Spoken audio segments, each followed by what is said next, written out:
Welcome back, everyone, to another session of Half-Rate Heroes.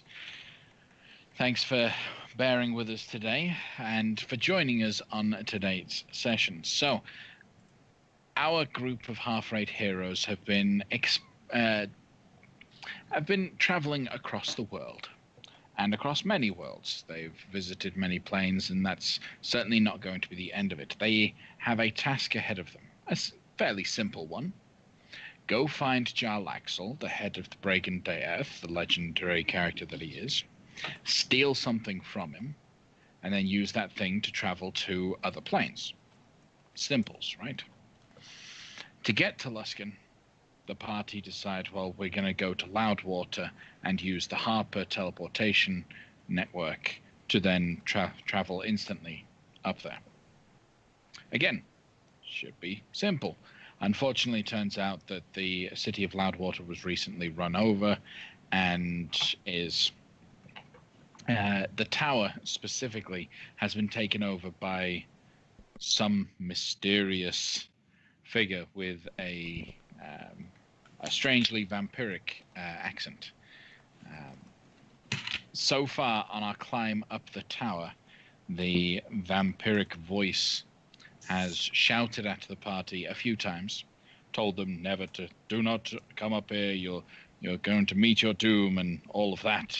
And they faced off with one group on the first floor. They're still climbing up the stairs. So we will rejoin our heroes at where we left off, after you guys had just finished killing off 4 Hobgoblin Devastators, which are Hobgoblin spellcasters, which you dealt with very quickly because they are devastating. Anyways, and a bunch of knights. So, what would you guys like to do? I think, if I remember rightly, last week we did say that as you were stood at the base of the stairs, you could swear you heard music being played from above. Harps, horns, stringed instruments, all the like are being played up there. Anybody else hear that those tunes going on? Mm-hmm. Allie's still looting the knights. Hey, Kale. Yes. How many diamonds do we have left? The kind that bring people back. One. Okay. One big one. All right. So, Locadio, don't do the thing you just did. Don't do that again. I got it, mate. I would like to add that since I've just used all of my healing on myself, I will point out that I used the word all. So I have no ability to heal you, my friends. Sorry. Cool, all right. So Sorry. second floor. Here Sorry we about come. that. So, what is your marching order as you head up the stairs? Also, we are currently on the landing screen. Oh, yeah. Aha. Ah. It's a beautiful landing screen, courtesy of Casey. There we go. Well, if nobody has any objections, I'll go ahead and see where that music be coming from. Teo, was there any identification on the knights? No identification. Okay, so no religious symbols or anything like that. The driver's license. Yeah, you know. But how are they armored? Do we want to grab some of that stuff for payment for folks later? Each of them was wearing a set of plate armor that is now damaged. Which, how would you carry it with you? Well, if Kale is up for it, we could toss it into the bag of holding. I can't. It's probably not a good idea to start fixing it up now, but these plate armors are good for selling, which we Sure. could use for more Yes, diamonds. How much does plate mail weigh? 65 pounds, I believe. Oh, absolutely. Well, we'd have to take time to break it into pieces that would fit. No the open problem. bag. It'll take 2 seconds. Well, it'll take Father- 10 minutes to take each set of armor off the individual. Look, there's one way in and one way out of this tower, so we'll just leave it here, and we'll get it on the way back out after we have handily vanquished everything in this tower. What if we can't vanquish it and we run right to the teleporter and teleport away? Then we're out a couple sets of plate mail. I don't know what to tell you. Do the spellcasters have any ingredients that you need for spells on them? The Devastators used. Let me double check. I believe they used arcane focuses. No, Yes. they don't have any. No. They use an arcane focus, which the arcane focus is actually tied to the end of their quarterstaffs. Each of them carried a single quarterstaff, which, unlike like some that you would see out there, is a white wooden pole, kind of like a white oak, but the top end has actually been coated in a very fine silver. Can I grab one? Yes, you can. All right, I'm gonna slip that. I probably have a belt or something I can like strap it on my back. Yeah. Okay. Just remember that you now have a pole that's about 6 foot long, Mm-hmm. strapped to your back. Okay. Here, you don't need to do that. Oh, I can sure. just shove it. That'll fit for sure.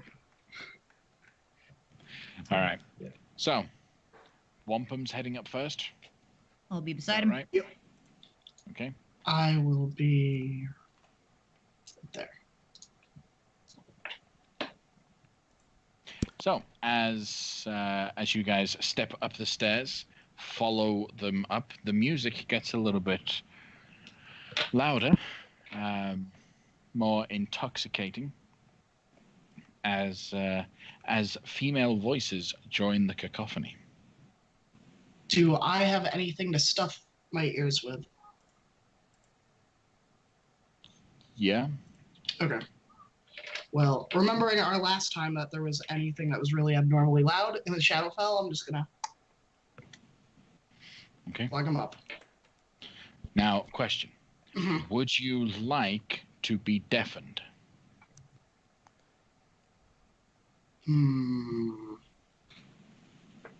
Like, are you going to plug them up in such a way that you can't hear a thing? Probably. Okay.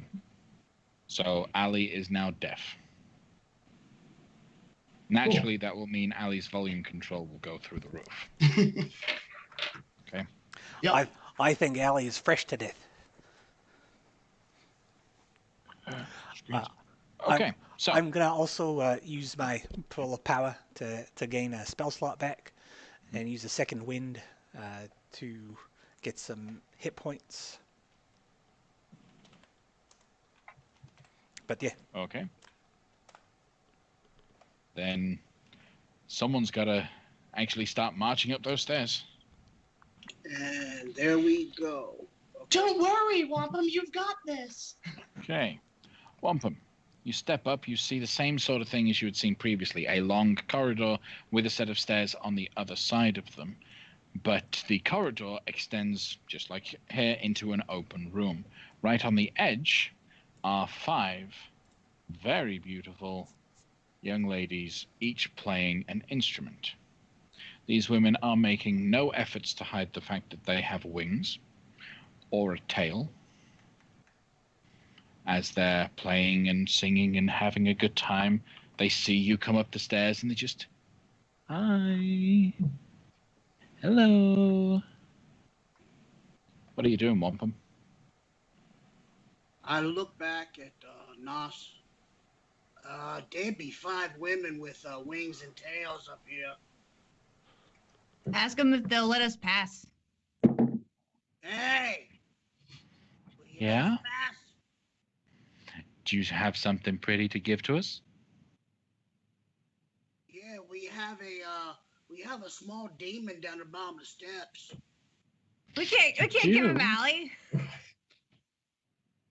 Yeah, One of the women will kind of float ever so slightly to the top of the stairs. You should go get your demon that you can give to us, and I need Wampum to roll a wisdom saving throw. Wisdom. That would be an 18. Okay. You no ill effect for you, but you see a frown cross over her face. Am I aware that she tried something on me? No, you're not. Okay. She's just a very charming individual. And I will walk up right next to her. Hi. We didn't introduce ourselves. No, you didn't. We're the Five Furies. And you are? I'd be Wampum Thunderbelly. Wonderful, Wampum. So what brings you to this spot here, Wampum Thunderbelly? Well, we want to be using the teleport areas up top here. Oh no. See, that's not gonna work. You see, our master needs to use those. Well, then we need to work with your master so we can use them. Would you be willing to work with the master? Well, bring him on down. We be talking to him. Okay. I'll go talk to the girls. As she'll step back to the little harem that she has there, whispers a little bit to them telepathically, because they can speak telepathically, and you don't get to hear it. And then next thing you know, they all turn around, bare their claws and their teeth, and we're going to roll for initiative again. Here we go. Wampum, what's happening up there? I can't see. We're fighting. Shocking. Yeah.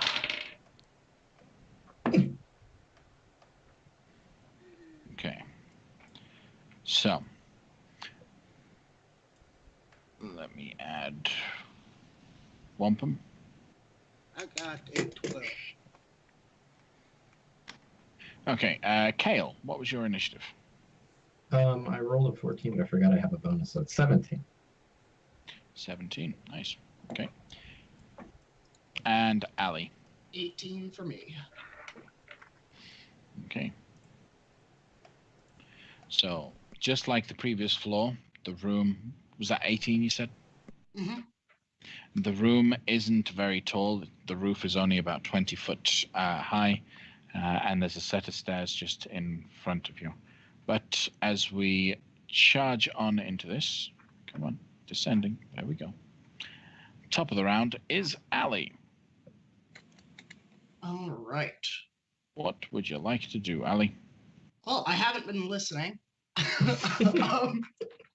So my crossbow has been in my hand since we started walking up, and I am going to withhold my action until another party member makes movements. Would I be able to do that? You can't hold an action. You Okay. can only ready an action. Okay, You so ready a specific action. I will under a ready trigger. my crossbow for if any enemies come within. All right, one is 30 feet of me, so if anything comes within 25 feet of me. Okay. All right. Then we move to Kale. Did I hear what they were talking about? I couldn't see them, but Yeah. Does Five Furies mean anything to me? Sounds like a made-up band, to be honest. Fair enough. I will I don't have a lot of spell slots, guys. I'm gonna This is the like- second floor. just walk up here, and I'm gonna cast guidance on Allie. I'll like tap her wing. Just all right, good luck. And I'll move Okay. back. I like turn around as I'm tapped. Okay. Good luck! Then, in which case, we have the succubus that turns. So,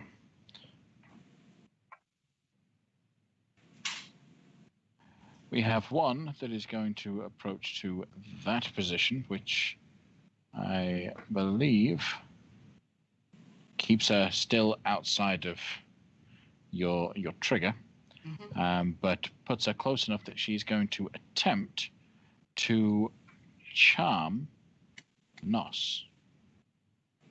Nos, well, my dearest hobgoblin, come here. I need Nos to roll a wisdom saving throw.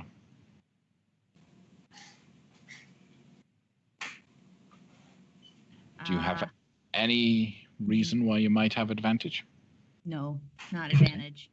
But unless no, I can't. Never mind. I didn't see it. This is not the kind of thing I see coming.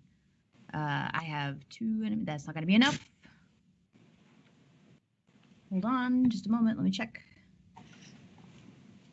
30 feet.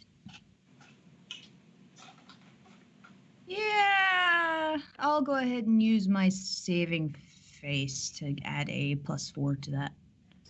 So 11. An 11. And that's it? Nothing else to add? That's as high as I can get it, yeah. Okay. All right. You are now magically charmed by the succubus. A charmed target obeys the fiend's verbal or telepathic commands. If the target suffers any harm or receives a suicidal command, it can repeat the saving throw, ending the effect on a success. If the target successfully saves against the effect, or if the effect on its end turns, the target is immune to this fiend's charm for the next 24 hours. Okay? And it just said, come to me. That was its command. Okie doke. All right, we have more. So, moving to this position, it is going to attempt the same thing, but on Allie. Twang Alan? twang. Yep. Go. You welcome to go ahead. Okie dokie. Fire off a shot first. All right. First shot would be a 27. That'll hit. All right. Doing 9 damage. Okay. Is this a magical crossbow? It is. All right. So 9 points of damage. And then Right. I'm going to shoot her again. You Or am I can't not able to do that? No. You Okay. ready a single shot Okay. when you do that. Okay. So she's going to charm you. Say the same thing. Come to me. And I need Allie to roll a wisdom save. That would be a 9. Anything to do with that? Anything you can change about it? Guidance wouldn't help me on that, right? No, Nope. it's not an ability. All right, then Allie is charmed to come to, and you know what? I'm going to tag these. Why not? We have the red succubus that Nos the red is attached to, and then the blue one that Allie is attached to. Okay, they will end their turn, and then the rest will charge forward.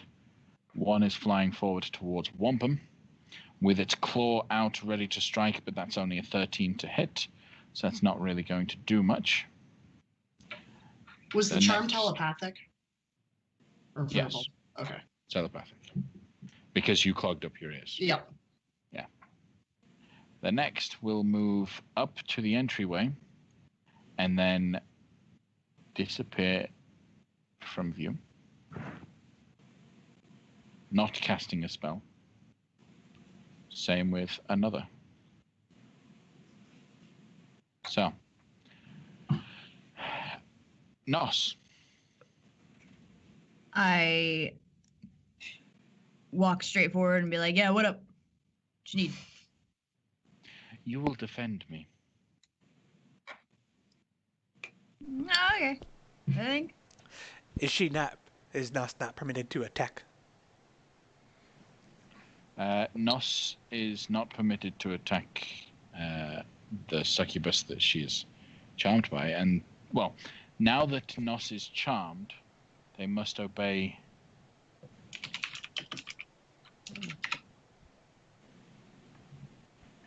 It could be read that the command that she gave, which was to come to me, does not stop Nos from attacking others. I But would. she will just, as you guys can talk outside of combat as well, they will talk outside of their turn and just say, you will not attack any of the succubus. You're going to help detain your friends. Okay. Detain? Detain. Okay. Okay. They don't want you to kill, because you probably wouldn't. Not because you couldn't, you wouldn't. Okay. Anything else from Nos? How much movement was that? That was 20 feet. Okay, so I will get here.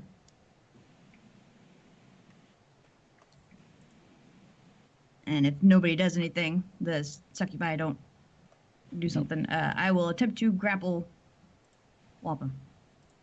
Okay. Athletics check contests. Just hold still, man. You got an 18.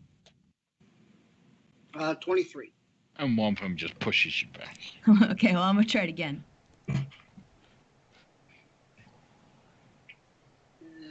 27. That's a 10.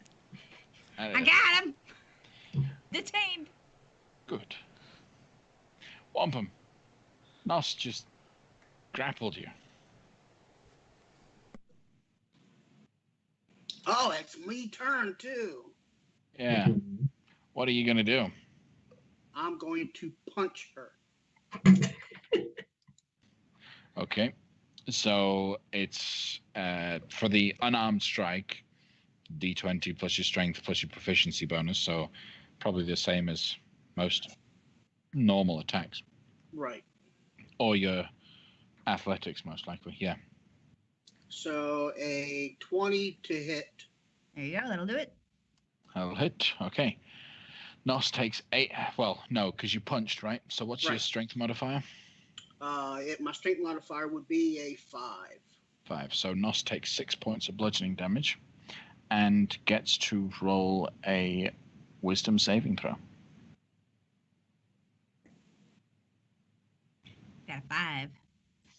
Oh, wait. Is this, does the wording say anything about having advantage if we're already fighting them?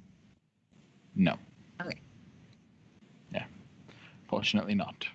If the target suffers any harm or receives a suicidal command, it can repeat the saving throw, ending the effect on a success, but no advantages mentioned. Okay. So unfortunately, with that single punch, Wampum, it doesn't seem to have knocked Nos out of whatever's charming her. So I'm going to use my second attack. Wake up, girl! Yeah, and I rolled a natural 1. So that's going to miss. That's 2 nat 1s from you today, Wampum. Are you okay? I don't know. I might have cursed his sheet. All right. Anything else, Wampum? Speak of that, Carl. Do you remember what abilities I have left? I marked it off correctly on the sheet. Gotcha. I got you. Okay. Then we move to Lafcadio. Nos is acting strange, and with an insight check, you might be able to tell whether or not Ali is charmed. Well, I will head up the stairs. That's a good point. And okay, so now I see the things. You see Nos grappling Wampum, succubi, all around him. All right. I reckon Wampum has the one succubus in front of him well in hand. So I'm going to try to banish the red one. Okay. My spell save DC is 18. Charisma save. Okay. Charisma saving throw.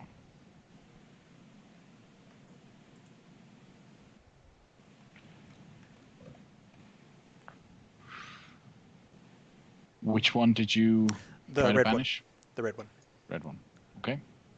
And that one is banished. Nice. All right, and then I will walk back down the stairs. Okay. Allie, I received a will. similar command to just come here, please, and stand by my side and don't do anything. Allie is going to kind of walk over when she gets to this. Her wings will unfurl and she'll kind of flutter over the grappling wampum and Nos and just stand there. That's a good girl. All telepathic, by the way. She'll smile and like point at her horns, sport the tail. Kale. So Kale's pretty sure what's going on here. It's pretty obvious. He's gonna curse because he has to use a spell slot now. He's going to cast the confusion spell. Like right there. Confusion. So Okay. it will affect everything within 10 feet. Has to make a wisdom saving throw. They're confused. So 19 and 19 from the succubi. Great. So they passed. Okay. How about Nos and Allie? 14 from me. I'm sorry, I was. You need to Focus roll on a something. wisdom save. Thanks. Yes. 18. 18. That's So, a pass. So It's a pass. I just only confused Alec just now. Yep. There's no other succubi like in that range somewhere, maybe. Strangely, the 5 Furies, when you turn around the corner, were only 3 that were visible, and 1 had just been banished. So there's only 2 of the 5. Right, visible. Like yes, here's I Visible. was wondering if somebody was over here, maybe. Seems to have not affected any of them. Well, that sucks. Jeez. Okay. Shit. I'll stay where I'm at. Okay. It is now the succubi's turn.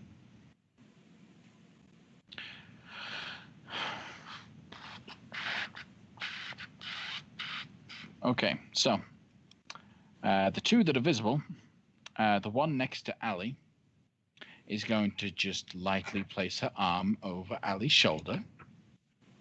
You know you're a very pretty girl. You know that, right? Mm-hmm. Good, good. Now, you're going to kiss me right now. And she kisses you. Okay. Whopping great big kiss on the lips. I need you to roll a Constitution save, as this can knock you off your feet. Well, I rolled a natural 1. So that's a 3 total. You in love. Makes sense.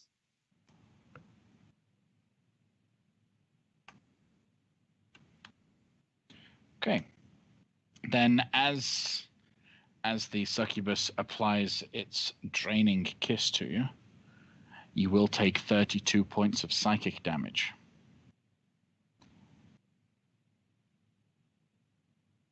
All And right. your hit point maximum is reduced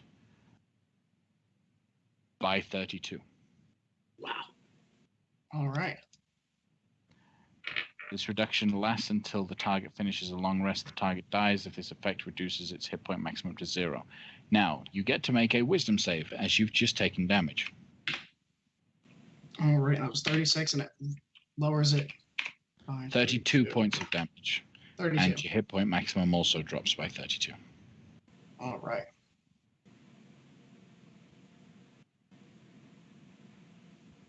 All right, there we go. And then let me drop my max.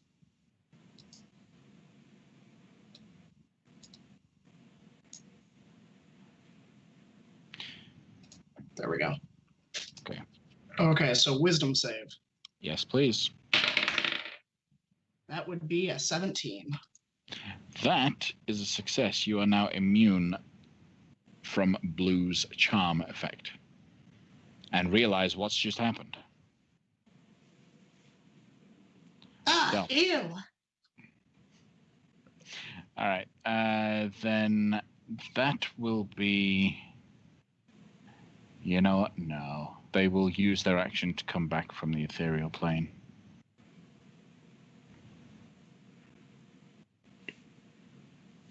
Does Nas wake up since her owner has gone? Nope. She can't receive any additional commands, but she's still charmed by the person. Okay. So I would say she is of her own accord, but the moment she gets back, she's still charmed. All right, so that is the... Oh, no, we have one right in front of Wampum. What am I thinking? No, she attacked, didn't she? Mm-hmm. Yes, she did. Okay, cool. Then we move to Nos. I can't get any new commands. My old command is still there, right? So I'm Detain not quite your of friends. my own accord. Yeah. Okay. All right. So I'll just be like, Wampum, stop struggling. You're making this very difficult. The end. All right, Wampum.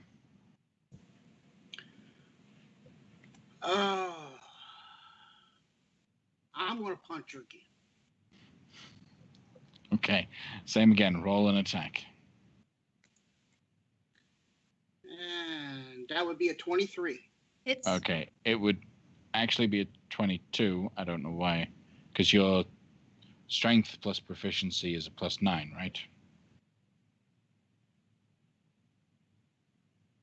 Because of one magic. Gotcha. Yes. Yep. Okay. You're right. So still 22 hits, right? Okay, so, and again, 6 points of bludgeoning damage to Nos, and Nos needs to roll a wisdom save. 14. Can you do anything to the 14? Nope. Then you are still charmed. Dang it, girl, wake up! Well, I am awake. What are you? That one would miss a 15. 15 misses. Okay. Anything else, Wampum? That's it. Okay. Afcadio. So like this fury just popped up in front of me. Just popped up right in front of you. Let's. Hi. Unfortunate. Listen, we're trying to get by, and you're stopping us from getting by. I don't very much like that. So I'm going to try to hit it with my whip.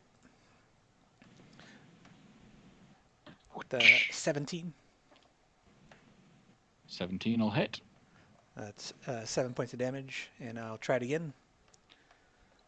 14. Unfortunately, this 14 will miss. Then I will, with my hand crossbow and my offhand, I will shoot for 16. That'll hit. 10 points of mundane piercing. So 5 points of piercing is applied. It appears to be resistant to non-magical piercing damage. Okay. And I'm done. Anything else, Lafcadio? All right. Ali. All right. I am going to cunning action to disengage. You're actually Okay. still confused, I believe. Oh, right. Yep. So I have to roll a D20. D10. Right? Oh, a D10. d10. Mm-hmm. That'd be a 5. You don't move or take actions this turn. Okay. I don't move or take actions this turn. Okay. Then we move to Kale. So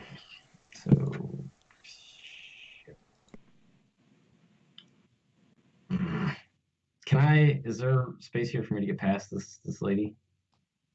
Yeah, there's enough space to walk past. All right. I'm going to try and quickly just shoulder past her without looking at her or acknowledging her existence in any way and get up behind Wampum so she can op attack if she wants. Okay, you'll take 2 opportunity attacks.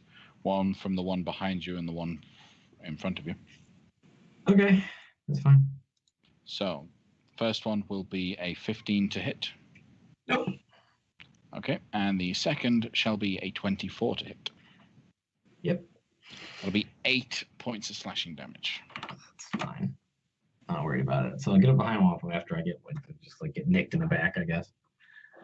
Get up to Wampum, and I'm like, just forget trying to do that. Just kill these dirty whores. And we'll place a hand on Wampum's hammer and drop concentration on confusion and cast Holy Weapon instead. Okay. So your hammer Wampum will start to just glow with holy energy, blah blah blah. You know how it be. Okay. You now deal an additional 2d8 radiant damage when you hit something with it. Nice. Anything else?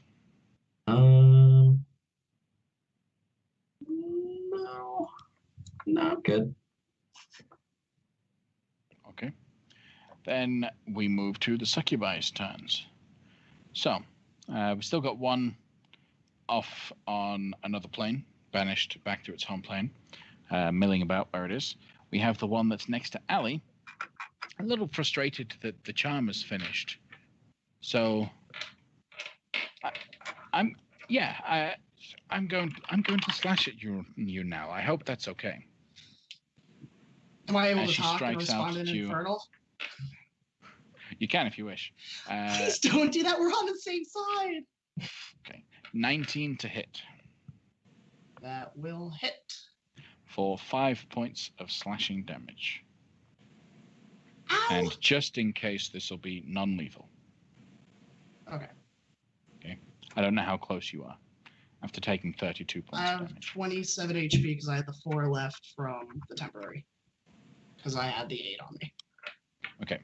Remember, your hit point max Yeah, it still was lowered to reduced by 32. 32. Yeah. Okay. All right. So I'm at 27 now. All right. Then moving on from that one, we have the one that is in front of Wampum. Looks at the cutie stood behind the dwarf. Hey, you and I should be friends. Roll a wisdom save. I don't think so. I rolled a 13 plus 10, so 23. Okay, that's a success. You are immune to the green succubi. All right, succubus. Then, yeah. The two over on the east are going to crowd Lafcadio. One is going to attempt to charm him. So that will be a wisdom save from Lafcadio, please. 16. Okay. And the other will also do the same thing. So another wisdom save from Lafcadio, please. How can I resist? 12. Always wanted a pet cat. You can be my pet now. I find that offensive, yet I am drawn to you. The purple one is your friend now. You can you don't have to do anything. You can rest. I quite like resting. Good. Ali. Not Ali. Nos. I saw Kale approach from behind, and I saw him do a thing to Wampum. And so, in the spirit of continuing to defend the succubi, as I was told, I'm going to be like, no. And then I'm going to start trying to drag Wampum to the corner next to Kale away from the succubus. Okay. So it forces you to move at half speed. Okay. But you So can I'll- drag him as much as you wish. We'll do that. Okay, fair enough. Mm-hmm. Wampum. Okay, so I'm grappled, but I can still attack, correct? Correct. So I am going to throw my hammer at the succubus that was next to me. You understand you will be doing this at disadvantage. Because you are in melee range with a combatant that is opposing you. Okay, I'll just go ahead and do that. Okay. So I'm going to throw And it's going to be at disadvantage, which is a 22. The 22 is going to hit. You also deal the holy weapon damage, right? Right, so it's 12 points. I'm also going to do a menacing attack, which is going to do additional force. She has to make a DC 17 wisdom save.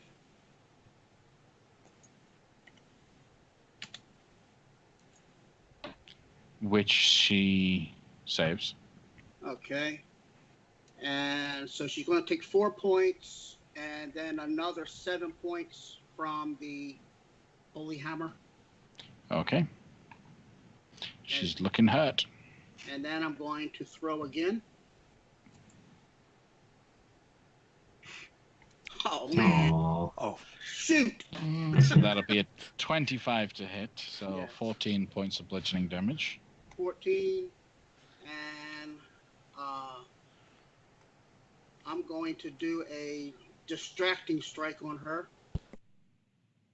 Okay. for 5 points of additional damage. All right. And then the hammer is going to do a additional 11 points. Wow, she is heavily wounded. She drops to one knee after that barrage of attacks. Okay. Anything else, Wampum? That would be it. Okay. Besides, girl, let me go. Nah. Still not Lafcadio. to. I'm gonna just reload my crossbow, and just make sure everything's nice and shiny. Ali. All right. So, still speaking in Infernal, I'm going to use cunning action to disengage, move backwards 5 feet. Mhm. She may take an attack of opportunity. Well, sorry, I You disengaged. disengage, Right. so no. Yep. I'm really sorry about this, but I have to play the part, and I'm going to turn over to the one on one knee and fire my crossbow into her back as a sneak attack. Oh no, sorry, she's not sneak attack because it's Nos is incapacitated. That would be a 17. That will hit. You know, this isn't nice. We can't be friends. Hold on. Well, you Allie. should have asked for permission before kissing me. Hold on, Allie. You do have advantage to hit her. So roll again. Oh, okay. The distracting strike. Right. Oh, okay. Just in case you got a 20. I didn't get a 20. It's lower than a 17. But because you have advantage on the attack, Then I have a sneak attack. do get to add sneak attack to the damage. All right.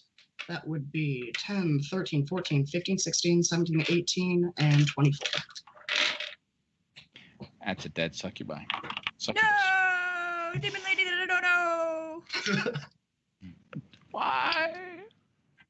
We could have been good together. Okay. Anything else from you, Ali? Yep. I am going to use the rest of my movement speed to go boom, boom, boom, boom, boom, right next to Kale. Okay. Kale? Ali just went boom, boom, boom, boom, boom next to you. Kale, wake her up. I don't know that I can hit her hard enough to matter or be noticed. But how can I do this? I will try and help you do that. I'll give him. Well, nah, you know what? I think you got it. I'm gonna leave. Damn elves. And then, which one did Lafcadio hit?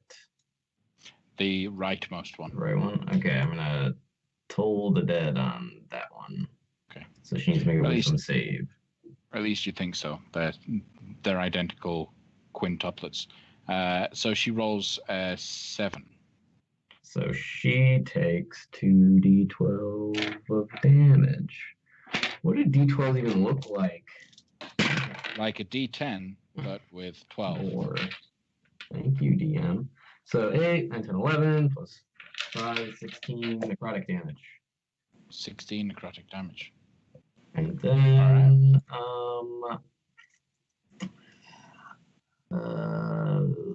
God.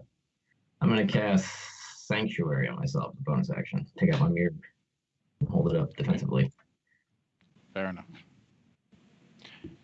Then we move to the succubi's turn. So Blue is going to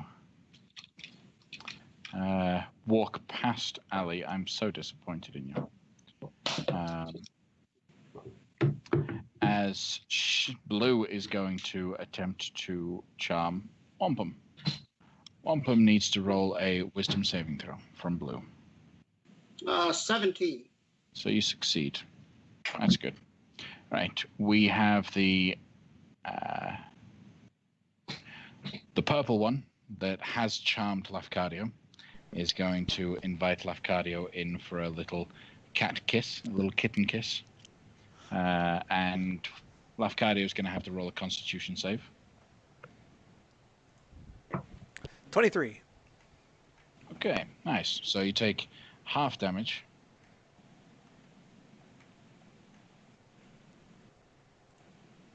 Just roll that. So half damage is 22 points of psychic damage. And my wisdom save is a And 17. Okay, so you are no longer charmed, and your hit point max also reduces by 22. Temporarily until the end of the next long rest. Now that Right. would counteract the 8 I put on him and Allie, right? Like, because those weren't temporary hit points. I raised their hit point max. Mm-hmm. Okay, so it's not as bad. It's all bad. But note that as soon as 8 wears off, their hit point max reduces by the amount that you gave them. Mm-hmm. So any that it's helped now, it'll, like, if he ends the day with 5 as his max hit points, then he'll end up dying before gaining the benefits of the long rest. Got it. Anyways, so we have the succubus that is next to Lafcadio is going to strike out with her claws to hit Lafcadio. That is a 16 to hit. Miss. All right, then she will swing around to there to make it easier for the future. So, ladies, I'm getting mixed messages. Mm-hmm. I would like you to make a Constitution saving throw for the concentration on banishment. Dropped. That was an 8.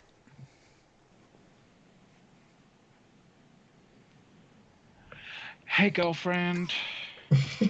Yo, Hey. Sup? not much. They're just giving me a hard time. Okay. All right. Well, maybe. Here's an idea. His axe is really shiny. Bring it to me. Not his axe, his hammer. His hammer's really shiny. Bring me his hammer. All right. And that gives the succubus an opportunity to come in, and the red will attempt to charm Ali. So Ali needs to roll a wisdom save. All right. So many charms. Yeah, That why are would you doing be- this? That'd be a 14. 14. You are now charmed by red. Is Wait, red no. charming? Red is already. You know, I did it, one at a so- time. Nos is no longer charmed. Oh boy. Woo! Oh Oops. boy, open up the blood gates. Here we come. And it's Nos's turn. It's about time, girl. Get angry. Deedly, deedly, deedly, deedly. And she didn't issue me any orders, correct? Just sit put. Okay, here comes the pain train. I am going to. Yeah, he told me get mad. I'm gonna get mad. I'm gonna go ahead and rage. Rawr. Roar. Yes. Strike at number 1, 23. That'll hit. It is 11 slashing on top of 8 radiant. Okay. And then I'm gonna do it again. 21. That's a hit. It's 12. That's a hit. That's hurting. She's heavily wounded now. And then I am very angry about what she did, so I'm going to action surge. And we're going to do that again. Is it 17? 17 will also hit. 11 slashing. And then 25. That's another one. Well, Make slashing. one mistake, just one mistake, and that's all it needs, and it's all turned around. She is now dropping to one knee. She's heavily wounded and weakened. I dare you to crawl away. Wampum. I am going to throw at the one on one knee. Okay, again at disadvantage. Through Nos. Again, I missed it, but it's a 22 to hit. Okay. Nos, what's your AC? 19. 19. Okay. All right. Thankfully, the 22 still hits the succubus. So, with 19 points of bludgeoning damage. Yep. Plus whatever holy, that is Right, another. so it's another 2d8. So submit that, and another 9 on top of that. It's a dead succubus. And then I'm going to swing at the one right beside me. Okay. For a 21 to hit. I don't like you. For 12 points of damage. That And hurts. I want her to make a wisdom saving throw from menacing attack. Okay. You're using a lot of these superiority die. How many you got left? Yep, I got one left. Okay, cool. But she fails the wisdom save and becomes So frightened she's of you now frightened until of the me, end of your next turn. and she is going to take additional 8 points of damage. Mm-hmm. And I am staying right there. Okay. Also 2d8 from the Holy Hammer. Oh, sorry. And 2. 9 more. Okay. All right. Lafcadio. And so I'll address the lady, the pink lady. Yep, pink lady. Girls, we've had our fun, but I must insist that you let us on our way. And I'll use my whip for 17 to hit 17 hits. for 8 damage, and use my whip again for a natural 1. And with my freshly loaded crossbow, take another shot, 22 to hit. Okay. With 6 For mundane 6 piercing. points of... Okay, so 3 points of piercing. Right. Anything else, Lafcadio? Nothing Ali. clever to say. That's No me. longer charmed because your friend died. Yeah. Allie, drop this girl. I am gonna turn to Blue, and I am going to suggest in Infernal that she leaves. That she's outnumbered, and that it wouldn't serve our goals if she stays. And I think I should do so at advantage because she's afraid of Wampa. No. No. But go ahead and roll an intimidation check. Okay. All right, that would be. I don't think I have any proficiency in intimidation. No, I don't. That would be a 15 because I don't add my modifier, correct? What do you mean you don't add your modifier? If I'm not proficient in it. You don't add your proficiency bonus if you're not proficient Right. in it. Get your charisma Once- bonus up. You get your charisma okay, bonus. so then it's a 19. Okay, all right. She rolls a 24, so she overcomes your intimidation. Okay. Well, then I'm gonna shoot her. If I'm able to. No, if you are actively attempting to influence another's behavior using a skill check, that is an action to perform. Okay. So no, you don't get to attack this turn. Then. Okay. So I will. Am I able to use a bonus action still? Yeah. All right, I'm gonna disengage and go back here. Okay. Kale. It will say, "Don't try to reason with them. They're fiends. And then he will raise Lightbringer up in the air and point it at Blue and cast Toll the Dead on her. That is a 20. Fuck you, man. Hey, it's not me. I love you guys. And then I'll move over here. He'll start backing down the stairs and try and go help Lafcadia. Okay. So the succubus, their turn.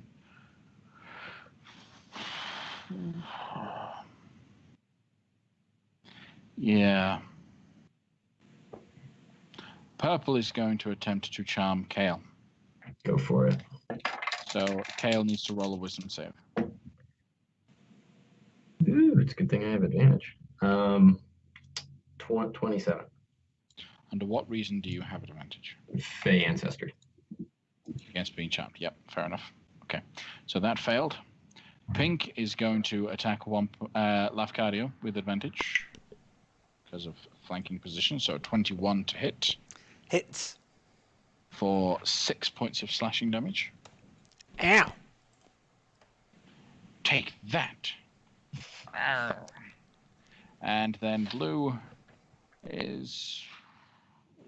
Yeah. Has Blue attempted to charm Kale? I believe she No, I think just green and purple have. Kale's also really hard to do. So, yeah, just going to attack Nos with a 21 to hit. Yep, that hits. Or 9 points of slashing damage. Is that... No, yeah, it doesn't matter. Yep. And now it's your turn, Nos.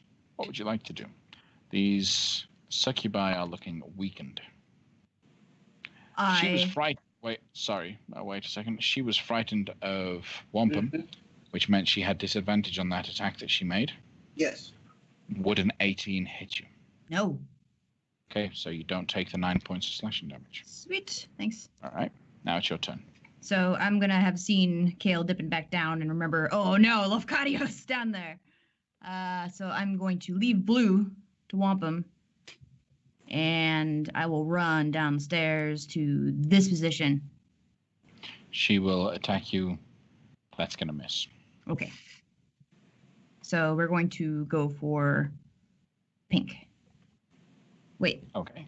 Has that one been hit yet? Yes, Is both. The southern one, the purple one, has not yet been hit, or at least doesn't look to be wounded in any way. Okay. I'm going for the pink. Okay. 27. That's a solid strike. 16 slashing and 7 radiant. Okay. She drops to one knee, begging, please, be gentle. I hit her with a critical. Let's... Okay. That will absolutely destroy her. Yeah. Okay.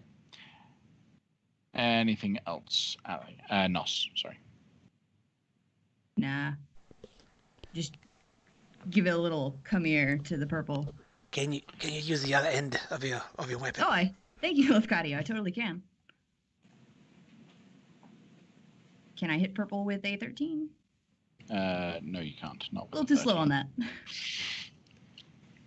Wampum. All right. Wampum is going to move slightly away from her, which she can take an opportunity attack. She already attacked Nos. Ah, very good. So then, natural 1 would miss. Yep. But then my second attack is an 18. Hits. For 16 points of damage. And 2d8. Another 11 on top of that. Okay. Heavily injures. She drops to one knee, but is still alive. Okay. And my turn is done. Okay. Lafcadio. I will address the lady to my north, or my south. So, milady. And I'll crack my whip across the face for 17 to hit. Cool. I would say you have the advantage on the attack, so All right. you hit for 20, so 9 points of slashing. And I'll do it again. 21 to hit. Another 8 slashing. And I'll put my whip away so that I can begin loading my crossbow and end my turn. So you can put the weapon away as part of the last attack that you took, and load the crossbow as part of this attack. Oh. But now, just to notify that you are now only wielding your crossbow. And I will do exactly that. And stick a crossbow in her face. 19 to hit. Yep, for 4 points of damage. And that's me done. Ali. I'm going to run back in, and as I'm running it, I'm reloading my crossbow, and I'm going to fire it at Blue. Natural 20. Hey. It's gonna hit. She's got 1 hit point, so Oh, how are you gonna do this? all right. I'm going to look her in the eyes and be like, you should have taken my advice. Tell Asmodeus I say hi, and I'm going to shoot her in the face. I support a different one. Right. And She then, dies. yep, and then I'm going to reload, and because of the crossbow expert feat, I'm going to shoot at Purple with a, yeah. And because she's flanked, advantage. No, you don't get advantage Oh. on ranged attacks against a combatant that's flanked. So Okay. just roll the first d20. Okay. That would be a 16. That will hit. All right. That would be a 3 plus a 4, so 7 damage. Okay. You get sneak attack on that Yeah, one. I do. Yeah. And then 11, 15, 17, 20, 23. How much? 23 damage total. Okay. Anything else? Nope. That's where Right. I end up. Kale. Back to the hills with you, fiend. I'm gonna do that again. And she's going to roll a 7. Oh boy, I get to roll damage. 2d12, right? Yes, that's 15 necrotic damage. That's exactly her hit points. So, Kale, how do you want to finish this off? Just he holds light bringer high, and it flares with holy light as just like this. Oh, it's so nasty. Like all the flesh and stuff just kind of like melts away, and then there's just like bits of bone sticking out. Like an eyeball pops out and like falls down, and then she just Cool. falls into a heap on the floor. Raiders of the Lost Ark style. Yeah, face melt. All right. Then all of the fiends' bodies just seem to fade away and return to the hells from whence they came. All right. Seriously now. You really should stay down there. Don't come any closer. Is that fear that I smell? Sorry, that was me. He who smelt it dealt it. Apparently it was Lucadia. Look, I suggest we don't continue. A lot of us are pretty roughed up, but if you guys are going to keep going, you need to make a decision quick, because I can only concentrate on that glowy weapon thing for so long. How much longer do you think you have to be able to hold your concentration on that spell? Like an hour. But I mean, you don't know how long it'll take. You just can't rest. That's the point. If you want to use the magic weapon. So can you heal us? Nope. Well, not really. No. I wasn't prepared for a fight. I thought we were just going to get to Loudwater and Right? everything would be fine for once, but no. Nope. That tends not to be our luck. I can, in an emergency, I can bring someone back. I think maybe like once or twice, but I beyond that, I can't heal very much. I didn't prepare a prayer of healing today. What you think about taking an hour? If we're going to take an hour, we might as well just leave and take the rest of the whole night. But won't he get stronger if we wait all night? Is that how that works? I don't know. I don't think that's how that works. I don't know much about demons either, to be honest. Or devils. So if I'm hearing you right, Kale, what you're saying is, if we go up another level, wampum will continue to be very effective, while you will not be any more effective, other than amplifying his effectiveness. Pretty much. Yeah. I am also quite injured, so I would also not be able to contribute much in the way of fisticuffs. But if Wampum and Nos and Allie think they can carry the load, I trust you to make the call. I believe that we can kill whoever is on the next floor, but our enemies have a bad habit of sneaking around us to get to you guys. I'm unwilling to have you die in front of me again for a teleportation circle.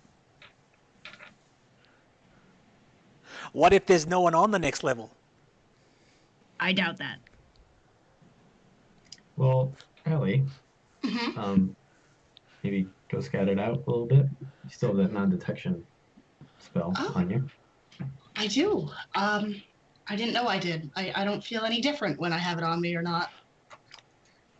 It's not how you Actually, feel. I can't even hear any of you guys. My bad. Sorry. Oh. Negate anything I have said. So, Yes. Allie, Yeah. could you maybe scout ahead for us real quick? Just let us know maybe what sort of things are waiting for us on the next level before we make a decision as to whether or not to go up there. I guess I could try that. Sure. Just be prepared in case they see me that they come charging down. Sure, just fly really fast. Okay, so I'm going to attempt to sneak my way up to the next level. Oh, wait, before you go. Oh. Or Before I wait, go. no, nothing.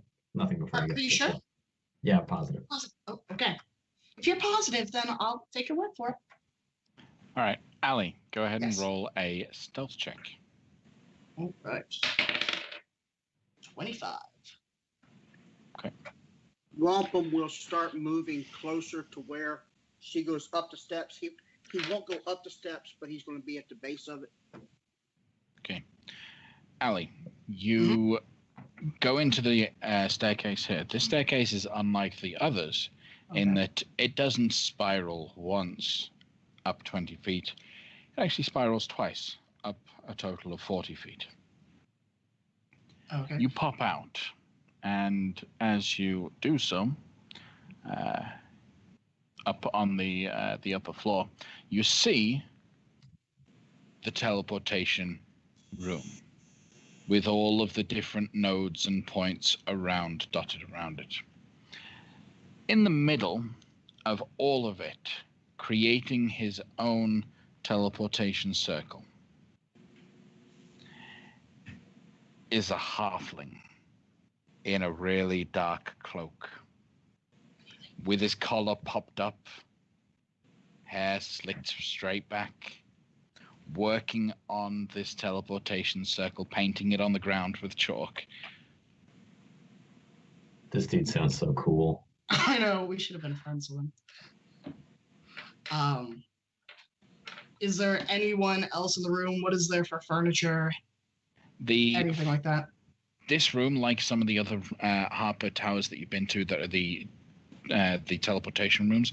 It is just an empty, wide hall. Nothing in it except for the circles that lead to the specific towns. Okay, so there's no bodies of the Harpers that may have been in this tower or anything like that. None whatsoever. I will slink backwards, like moonwalk down the stairs really fast. And so there's a halfling in there in a black outfit with popped collar, slicked hair. He seemed to be drawing the teleportation circles on the ground. I don't think he was looking. That's all that was up there? There were no bodies. As far as I could see, there were no traps. I say, Allie, you go up, you drive your dagger into the back of his skull, and come running back down here, and I'd be running up. I think that's greatly overestimating my abilities. I'm just a girl with a crossbow that occasionally has really lucky shots. But I trust you, Allie.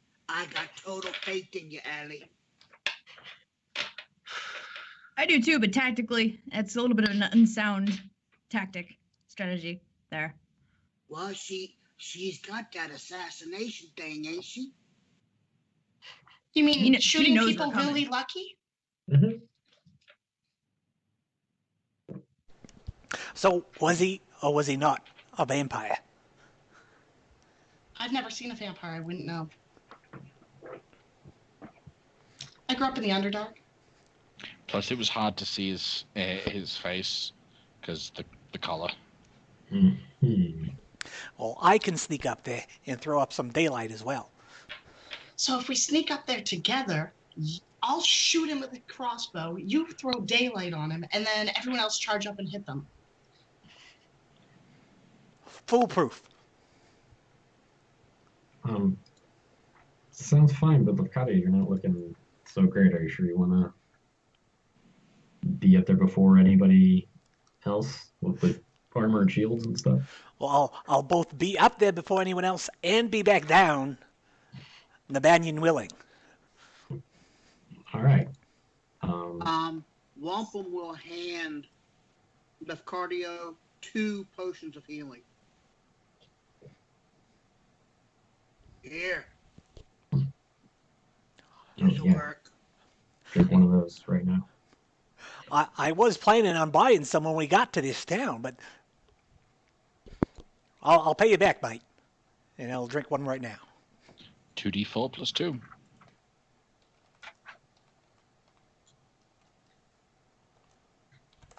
So I regain 10 hit points. Neat. Nice.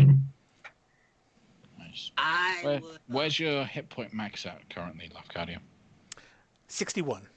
61. Okay, cool. I would suggest you be drinking another one. All right, I'll drink the other one. Another 2d4 plus 2. For another 8. Nice. It's almost like Lafcadio should be a healer or something. He is. I'm not a healer. All right. All right. And one thing I forgot to mention, Wampum's weapon is emitting bright light 30 feet and then dim light another 30 feet, so he's not sneaking anywhere. Just FYI. So, Lafcadio, you're trying to sneak your way up to be able to cast daylight up there? Yep. I'd like you to roll a stealth check. Right. I am wearing boots of Elvenkind, so I have advantage. Yep. And do I reuse my previous one if I'm going up with him, or make a new one? You've done things in between that would break your stealth, so you roll Okay. a new one. All right, that would be a 21. Okay. And I believe the boots also make it that he has disadvantage to detect me. They do not.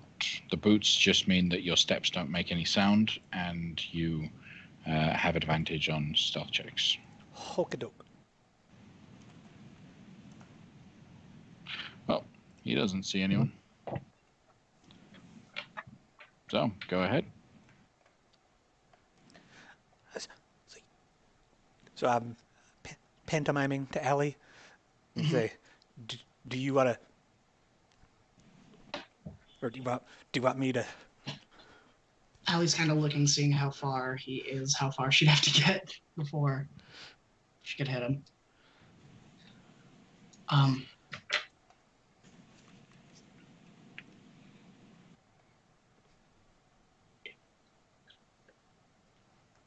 You do it first, and then I'll shoot him.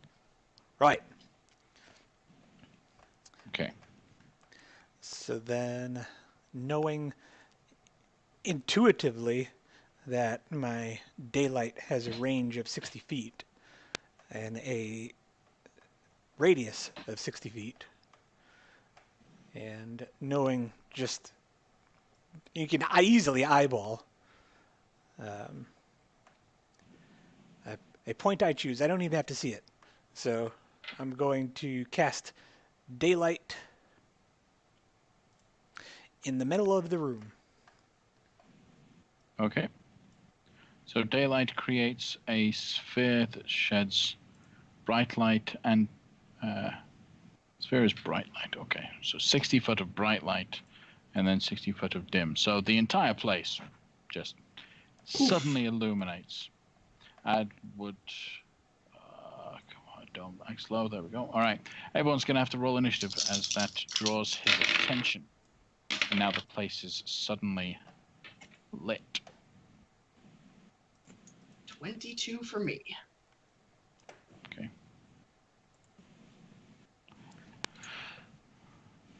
I got 14. Woo! And 14. Okay. I don't like the light.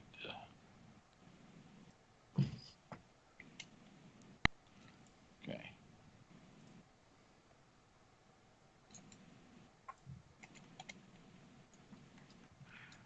Right. So, top of the round. Allie, Hello, that's me. what do you do? Around the corner to 30 feet, within 30 feet of him, and I Aha! fire my crossbow. It's just like we drew it up. For once, we're actually doing things how we planned. Fire your crossbow. Okie dokie. That would be a 19. That will hit. You have advantage also, right? Do I have an advantage? Against anyone that has not yet acted this turn, so Oh. yes. Sweet. Oh, so a 24. Oh yeah, I mean, it's a hit. Still hit. It's an automatic crit. No, it's not. Assassinate, he hasn't taken a turn in combat yet. Assassinate is on him being surprised. The daylight removed him. Okay. All right.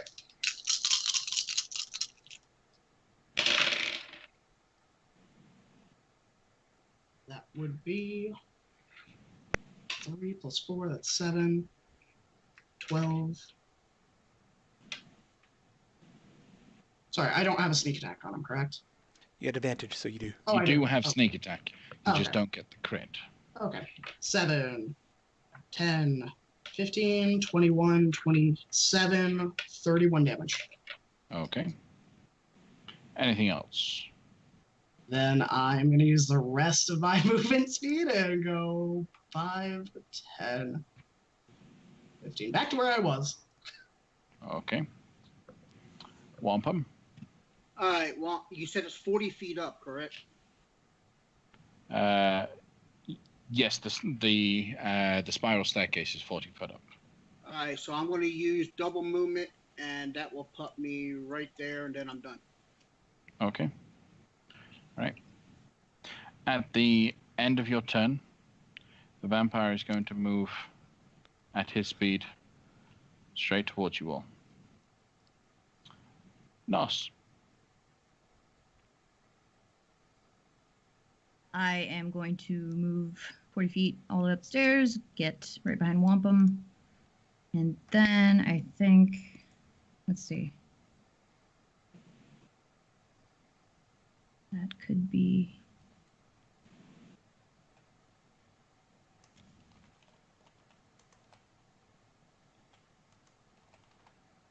Yeah, no. I'll put myself in front of everybody, I think, and use a dash to make myself the most obvious target here and kind of get Allie to hide behind me. Okay. That's where I'll end. All right. Then at the end of your turn, he will use another legendary action. And you're going to hate me for this, obviously.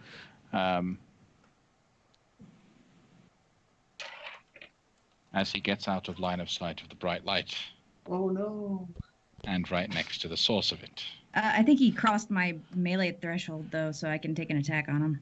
Unfortunately, as per the legendary action, he does so without provoking opportunity attacks. So, that then moves to Kale. I'm not muted anymore. I'm 10 feet away from the stairs, and then I gotta go 40 feet to get up the stairs. Boy. I will just go 20 feet up the stairs. Okay. But I'm coming. I come running. Should I? I'm not gonna. No, I'm good. That's, well. Shit.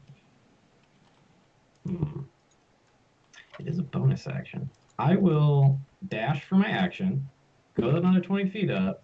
I can see Lafcadio, right? Yes, you can. Wait. Oh, shit. Do I have to touch him? It's not. It's 30 feet. I will hold out my mirror and cast Sanctuary on Lafcadio. And then say, okay, bye, good luck, and then run to use my 10 remaining feet to go back down 10 feet.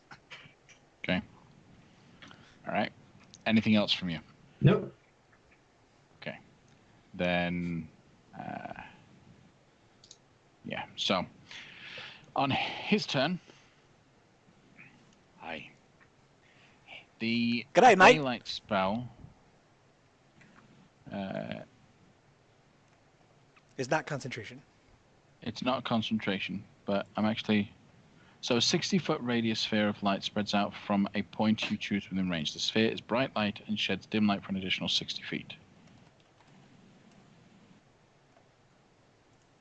Daylight is not sunlight. Because there are spells that specifically state the light is sunlight.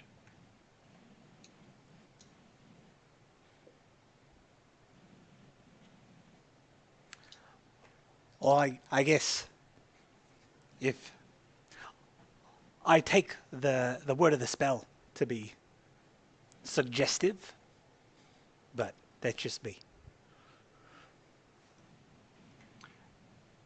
Bear with me 2 moments. I believe I remember seeing...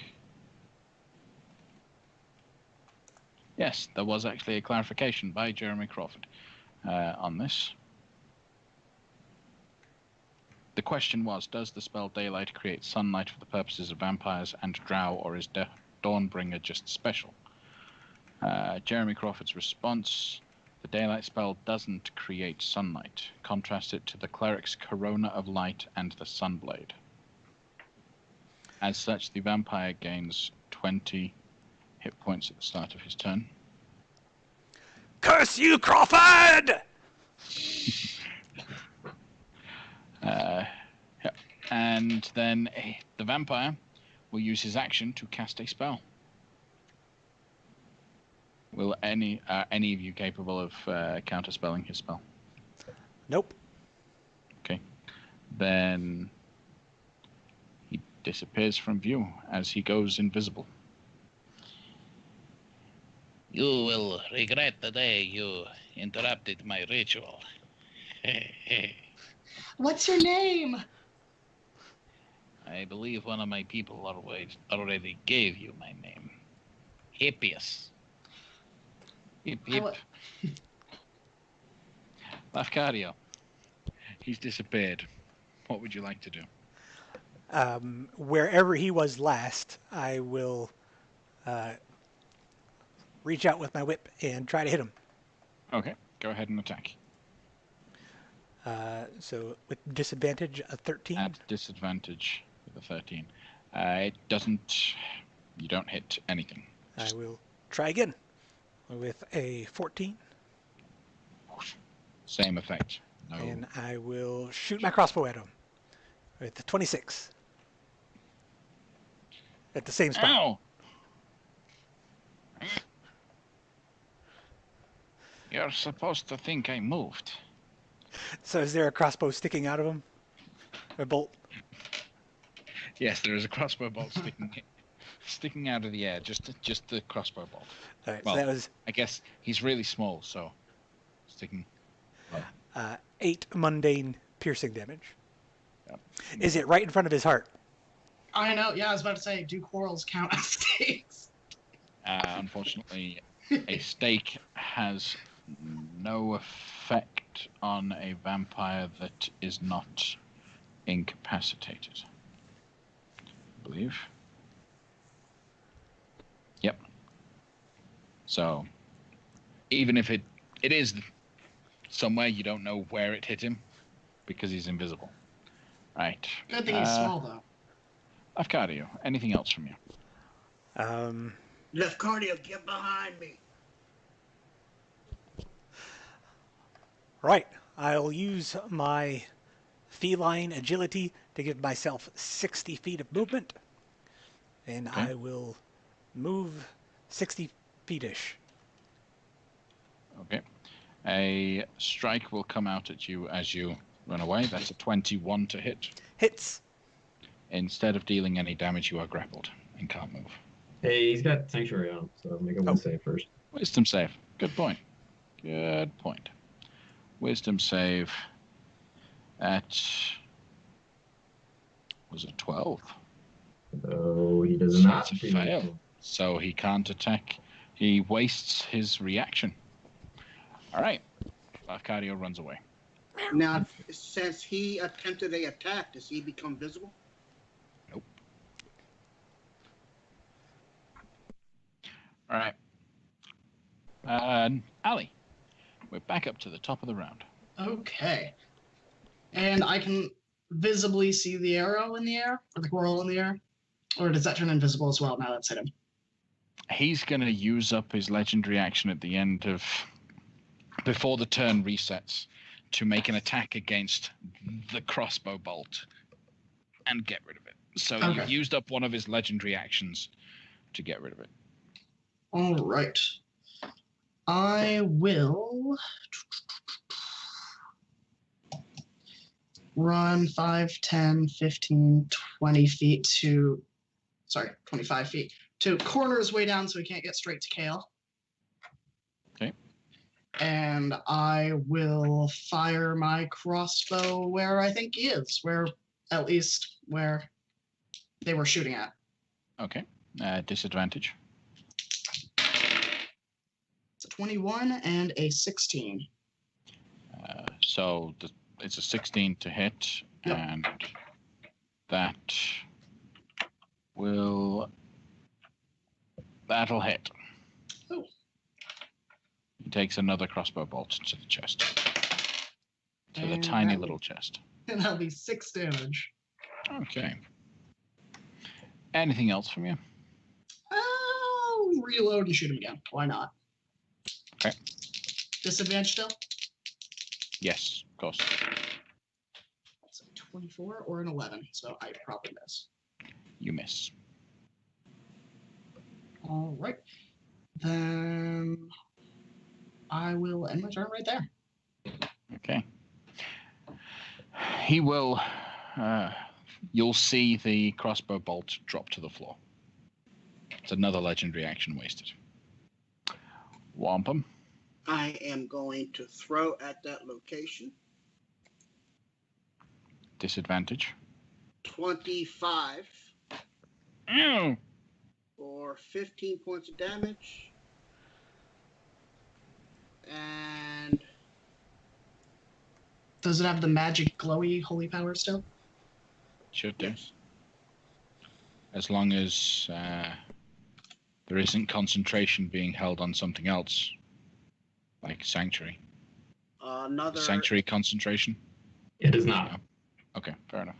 another 8 points of damage on that. Okay. And then I'm going to throw again for a 12. Are you able to do anything to the 12? Yeah, I do got one left. So let's go ahead and use that. Come on. So that would be a 18. 18, that'll hit. So that was 21 points of bludgeoning damage. Yep. And another 2d8 Mm-hmm. for 6 more points.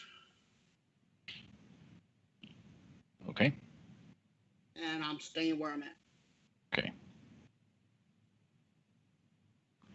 You will regret this. Not Nos. What would you like to do, Nos? Get mad. Go ahead. So you whomp him over your shoulder. "Ah!" And then striking, lunging at this spot. Go ahead and swing at disadvantage. You be the one regretting. 16? Misses. No, 16. Misses. Great. I'm assuming he casts greater invisibility, but I don't know. If he has he been making concentration checks? He has been making concentration checks. Sure. Yep. Mm-hmm.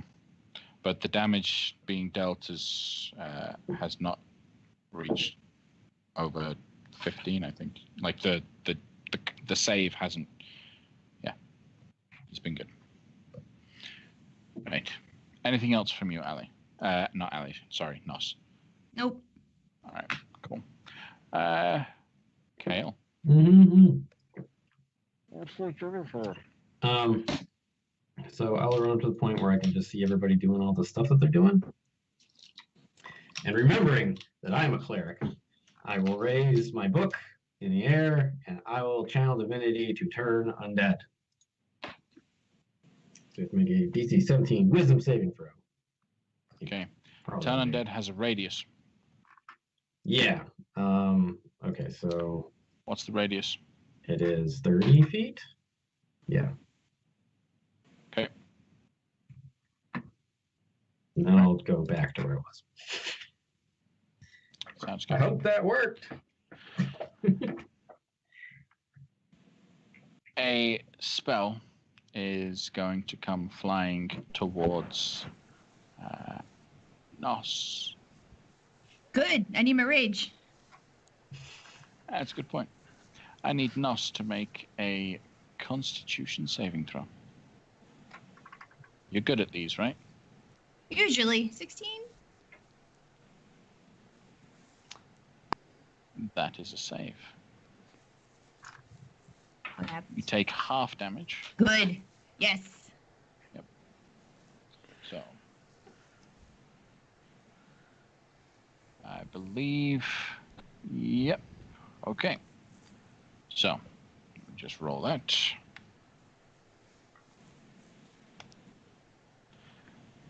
So the half is 25 points of necrotic damage.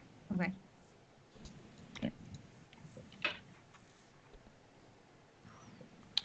And that'll be it. Now, the spell that he cast required verbal components.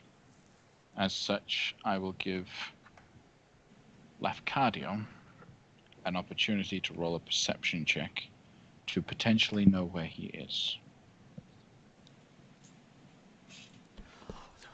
What did you say, little fella? Okay. What's the result? 6. 6. Okay. Unfortunately, you can't quite tell where it was, but you can at least tell it was outside the 30-foot radius of the turn undead. Okay, that is his turn done, and Lafcadio, it is your turn. I will.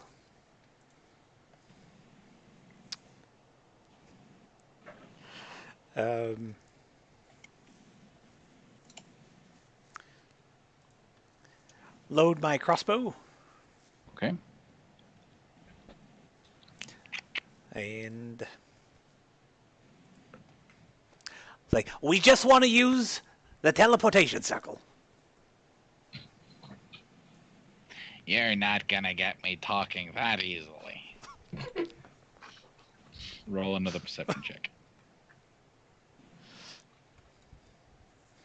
Mm. 8. Unfortunately, unable to. It almost sounds like the voice is coming from everywhere. It echoes throughout the room. I can't find the little bugger. He's up here somewhere.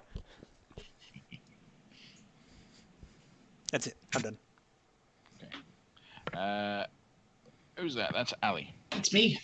I am going to run my 30 feet all the way back to where I shot him originally, almost. Okay. And I will spend a turn digging in my pack for my lantern oil so I can throw it on the floor so when he runs by, I can see his footsteps. Okay. Right. So, I would say your action. Did you? Okay. You didn't dash, did you? No, I just No. moved my So regular yeah, 30. your action can be to use the item, remove it from the pack, and then use the item. Okay, yeah. So I'm removing my lantern oil and I'm throwing it on the ground. Okay. And to get as much area as I can. All right. Which spot are you using it? Can I use it? Sorry, I need to figure out how to map. Like, can you see, like, maybe like this, like a diagonal? So, which spot would you have thrown the oil? I would have thrown it 1, 2, 3 spots to the right of me and 1 forward. Okay. When you throw the oil vial, it lands on that square Perfect. and doesn't spread any further than that square. Okay. Okay. All right, that's your action done. Anything else from you? Bonus action, I am going to reload my crossbow, and that's it. Okay. At the end of your turn, does a 23 hit you, Ali? Yup. Okay. You are now grappled by something. Specifically, something that is, I would say, Small. in either of these spaces. Okay. Okay. Something's got me! By the way that she's been grappled, everyone can tell it's either in these two spots. Okay. Wampum, what would you like to do? I will throw at those spots. Which spot first? Pick one. I'm sorry, it didn't show up. Yeah, we didn't see. Oh, right. I was on the wrong layer. I'm so sorry. So, these two spaces. Gotcha. I will throw the one diagonal from Alley. Yep. That one. Okay. Go ahead and throw. Again at disadvantage. And that would be a 22. You'll hear a "ow" as that will hit. For 9 Hit. points of damage. And Serious. for 13 on top of that, 21 total. We 22. little guys are supposed to work together. Anything and else? I will throw at that same spot. Okay. 19. The 19 will also hit. 17 points. Okay. And 4 on top of that. Okay. And he needs to roll some con saves. And I will move to there. Okay. All right. At the end of Wampum's turn, Ali is getting bitten. Oh. I've been kissed and bitten. It sounds like a good night. I know. So, Ali, Yep. does a 22 hit you? Yes, it does. Okay. You will take 10 points of piercing damage, Okay. 18 necrotic, I'm down. and your hit point maximum reduces by 18. Okay. Where does that put your hit point maximum? 32 minus 18. Oh, 12. Yeah. No, 14. 14. Okay. All right. Then we have Nos. Gonna run over here, knowing full well that it'll be within my reach somewhere here, and we'll try to stab him. 17. 17 will hit. Yay! That's 15 slashing on top of 7 radiant. Okay. We'll try again. That's 11. It's a nat 1, so it's a miss. Yeah. And then the halved. That's 12. Misses. Okay. Anything else from you? No. Kale? Get up here, cleric.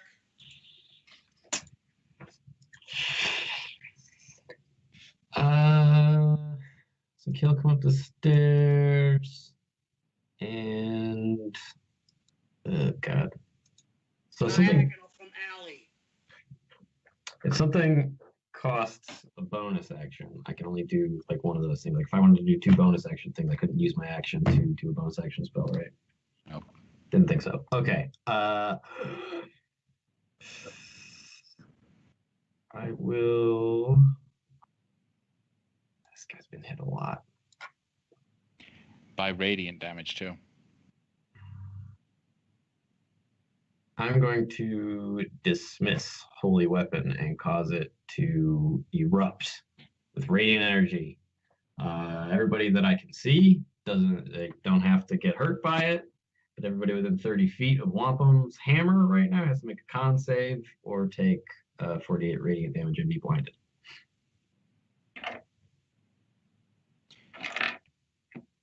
He fails the save Thank goodness. and chooses to succeed. Oh yeah, they can do that. They'll still take half damage. But is not blinded, correct? Correct. Okay. That's 10, 13, 14, 7 radiant damage. Whoop-dee-doo. So that was a bonus action. Yeah. And I will try and I'll just throw a firebolt at him for my action. Okay. See, that'll be a d20 plus 9. I rolled a 16, so that's... Oh, it's at disadvantage. Because he's invisible. Yep. I rolled a 5. So no, it's not going to hit. 14. Okay. Anything else? Nope. Okay. It is the vampire's turn.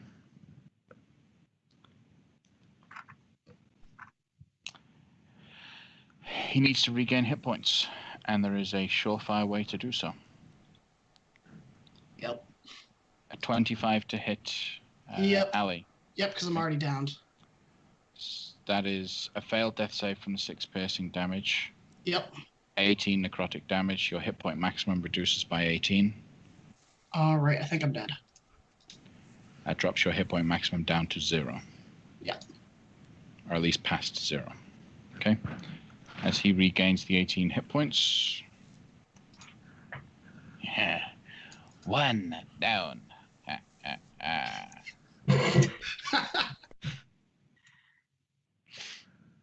Sorry. Okay. Lafcadio. All right. I seen Wampum throw the hammer and the hammer stop at some point.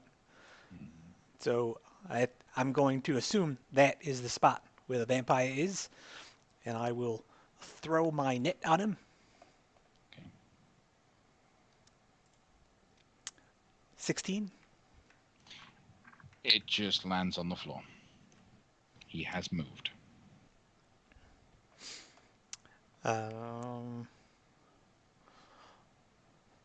He's not there anymore, mates. Oh, I guess we could just go home then.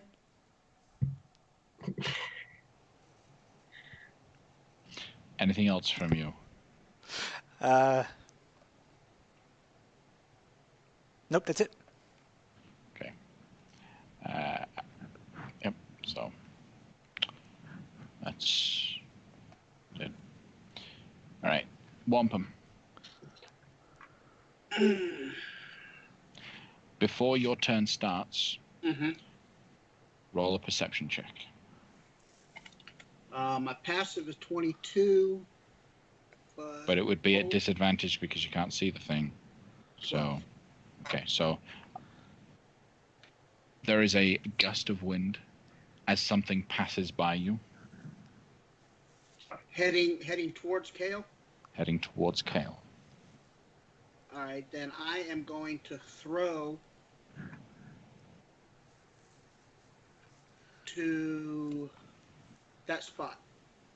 Okay, roll with disadvantage.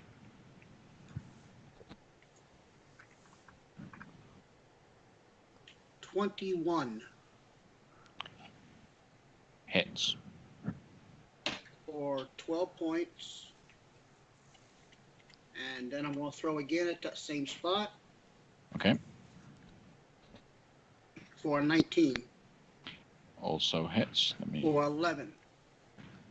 Yep. And Kale, he be beside you.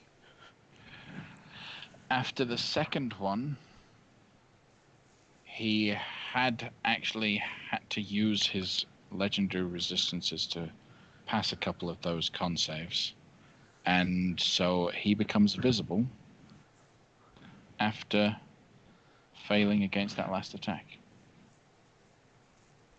He is heavily weakened, blooded completely, scars running down his face, but some nice, dark, fresh blood dripping from his mouth. And if that's it for Wampum, right?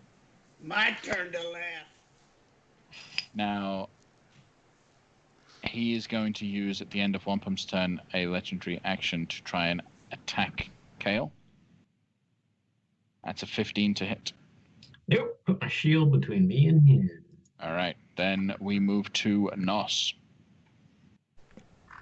Can I stand here and still have space to move around with my arms? Yes. Yes, you can. Okay. I'll run over to help.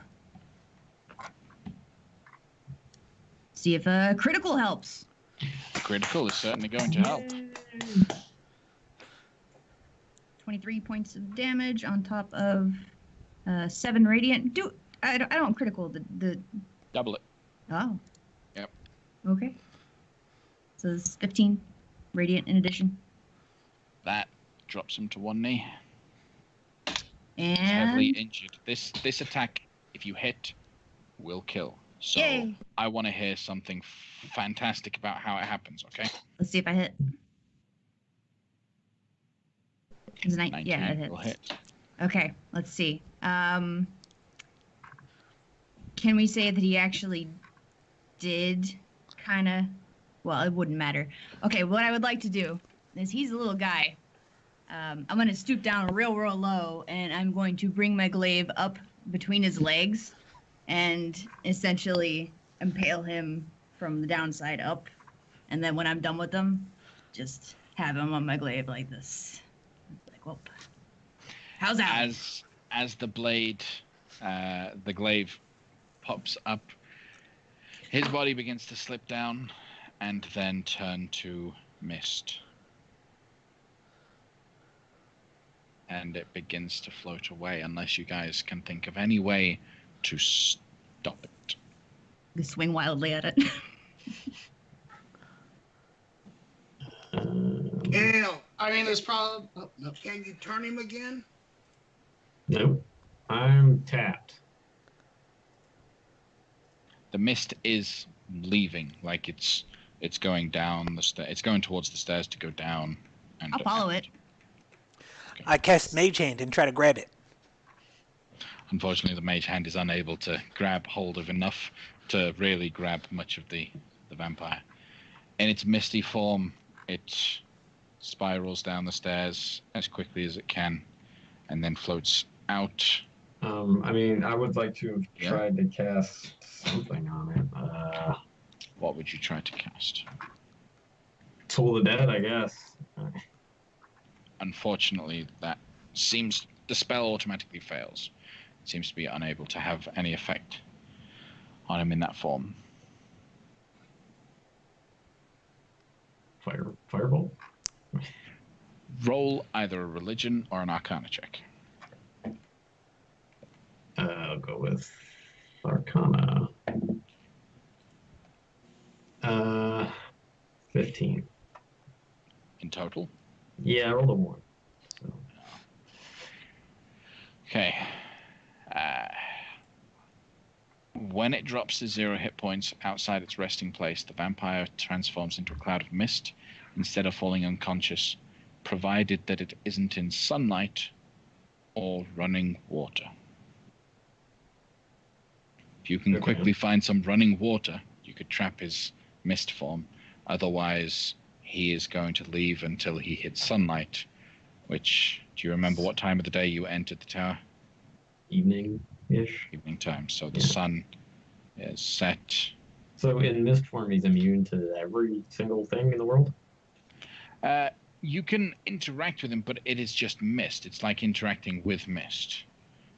While like in mist form, spells don't affect him or anything?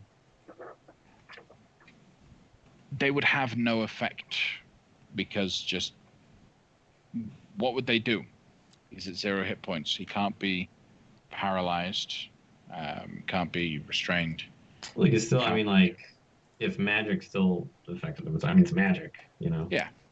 So, like, if a fireball went into his face or, like... All it would do is it would reduce its hit points, and it's already at 0, so it wouldn't have any effect. Unless you can get some sort of magic that would lock it into place, stop it from being able to escape, that sort of magic would work. Like control water? Control water, any sort of force field. Gust of wind. Stuff like that. What do I have prepared? I mean, I got light breaker. I can turn it on, but it's not sunlight. Wouldn't help. I guess he can leave. Screw it. I just want to leave. Just let him go. I'm still gonna follow this thing. Yeah, if it's going somewhere near, we might be able to do something about it. Like, I'm willing to go as far as the edge of town. I'm So, yeah. gonna be running after her. I'll stick with, I presume, Kale and Ellie. Yeah. Okay, so you follow this mist form as it leaves the tower. It slinks through Loudwater, going in the most direct route it possibly can out of town. But before leaving town, it stops and begins to sink down and almost begins to be soaked into the earth. It seems to just drop into the earth through tiny little gaps and holes.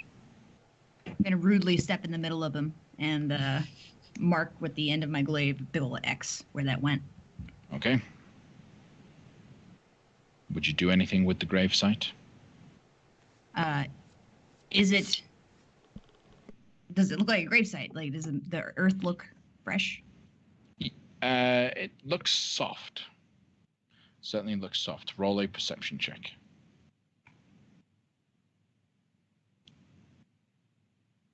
It is 17. a fresh grave. Recently Okay. dug. Then is there any sheds around where I would be able to find something like a shovel? Investigation check. You put on your flat cap and pipe and don't find anything. 5. Durr. Hey, Unfortunately. Wampum, I think the body of the thing or whatever it's going back to, its hidey hole is down there. If you can help me find a shovel, we might be able to, like, do something about it. At least crack it open. I'm gonna use my shield and just start shoveling the dirt out the way. Okay. Athletics check.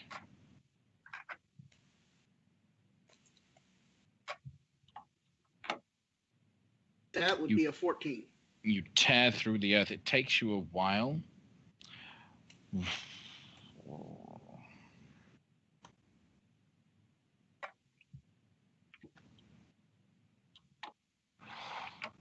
Takes you 55 minutes to finally break through, whereupon you see the halfling form. It is in its physical form, once again reformed. Its flesh is beginning to stitch itself together, but it appears to be almost asleep. I'm going to take the wooden end of my battle axe and drive it through his heart.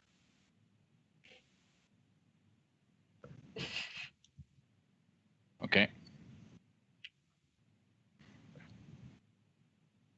The wooden... Okay, you're going to have to break the handle of your battle axe to do this.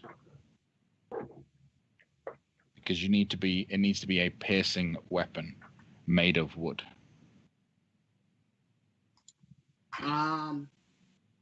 Actually, one of my throwing axes. Slashing. Okay, you're going to snap the handle. Yeah, I'm going to snap the handle off of one of my throwing axes and then drive it. Okay. As the axe embeds itself deep into the heart, his eyes open wide and just stares at you, And I'm going to laugh at him. unable to move. I told you I'd be laughing last. As the way this works, he is in his resting place. While the stake is in his heart, he is paralyzed and cannot reform. As long as the stake stays there, he will stay there forever. Nos, take his head off. Well, he'll stay there until the sun comes up. I am curious to see what beheading him will do, so I'll go ahead and make an attempt on it. Okay. So you'll take his head off, and the head will divide. Does it turn into mist or nothing? No, it doesn't. It stays. I'm going to grab this little dude and his head, and I'm going to bring it above ground, and we're going to wait for the sunrise. It's gonna stand there for like 10 hours. Oh. It's dedication. After 5 minutes, it comes to consciousness. It is it's still paralyzed, but it is alive. It has 1 hit point, and it'll regain hit points every turn until the sun rises, whereupon he'll start burning and burning and burning. Inside, if you do wait till dawn, you will end up watching a horrid cycle of his flesh just melting and trying to reform, melting and trying to reform. Once his body has taken enough damage that it reverts to its, or attempts to revert to its mist form again, it begins to turn to ash that seems to just melt away in front of you, leaving just your hand axe in the coffin. You have killed a vampire. I need to sleep, me girl. Yeah, it's been like 10 hours. Why haven't we seen anybody? So, just to be clear, they went out there and seriously just stood there outside all night. Sounds like it. All right, well, I imagine at some point we would have had to go check on them. At some point, they'd have needed to sleep. Yeah. So, I mean, he's stuck where he is, so you guys could have rested throughout the night and then checked on him at dawn. There's no reason why you would need to watch him all night, other than taking your watch turns to make sure he stays there. That would work. Okay, so I guess Lafcadio and I could just take Ellie's body down there, and we could set up camp around this grave. Well, can you bring her back, mate? Not till tomorrow. Okay. But tomorrow, yeah.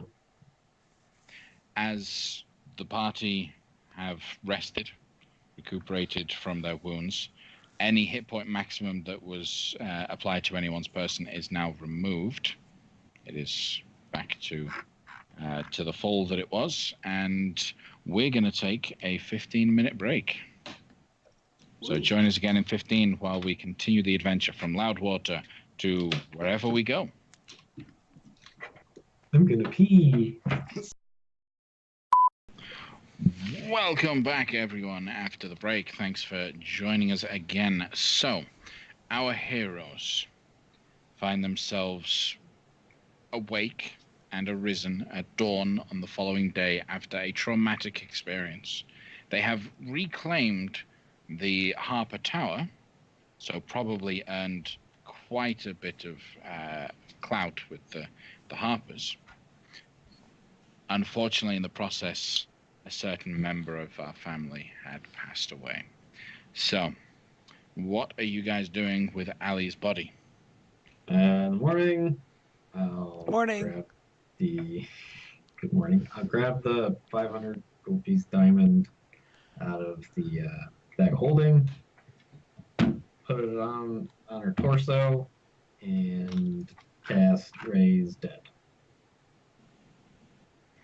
Okay. So, casting the Raise Dead spell, you return a dead creature you touch to life, provided it has been dead for no longer than 10 days. If the creature's soul is both willing and at liberty to rejoin the body, the creature returns to life with 1 hit point. Upon the ritual that takes an hour, upon finishing it, as the diamond begins to glow, to sink into, the spell fails. Raise Dead doesn't work.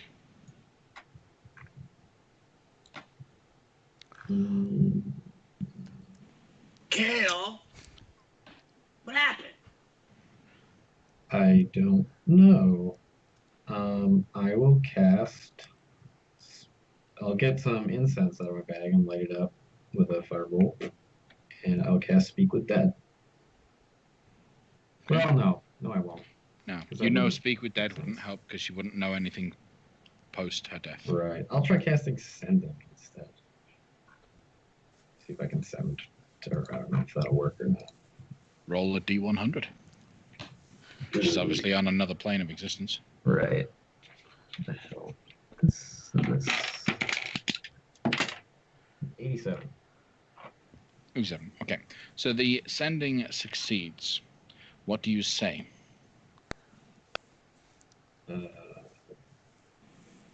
Do you...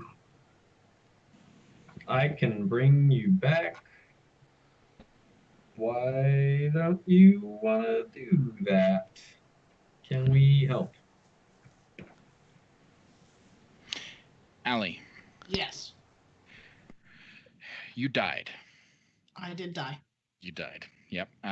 In the moment that you died, your soul passed on to this kind of intermediary state where all souls kind of wait for a period before transitioning on to the afterlife.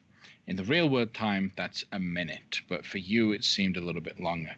While you were within this space, you were accosted. A certain individual, a messenger creature that looked very similar to you, large red skin, definitely fiendish, big red wings, came and just grabbed your soul and pulled you down to the 9 hells. All right. So am I still able to respond? So this is all happening during the night before the sending spell happens. While you are transitioning to the 9 hells, the layer specifically that you go to is Avernus, which is just the first layer of the 9 hells. So the nicest layer, you could almost say. You are pulled and carried through the river Styx into this dark, foreboding land that just seems to scream from every direction, with both screams of tortured victims, but also the screams of pleasure from the fiendish creatures that roam free here. You are quickly transitioned to a spectral holding cell within a throne room. Sat in the throne room ahead of you is a single individual. Skin almost looks a little brownish, horns. Her wings almost seem like they're made out of fire. As you stand before Zariel. Zariel.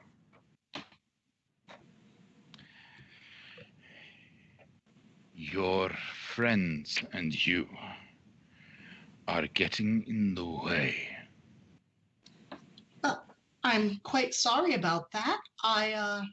We kind of got dragged into it, really. And I will drag each and every one of you here to be my playthings. As she throws this spear straight at you, it'll kind of bounce around the spectral thing, just a bit to scare you about. It doesn't actually do any harm. You're a spirit, so. But she chuckles a little bit. I look forward to meeting all of the rest of your friends when they try to rescue you. I really don't think they'll probably rescue me. I mean, we did help that one angel that was coming to talk to you. You did. That's when you receive the sending. What is your response? You obviously can't leave. You're Right. trapped and And unable do to I return to the recognize material her plane. as Zariel? You don't roll a religion check to see if you actually recognize her as Zariel.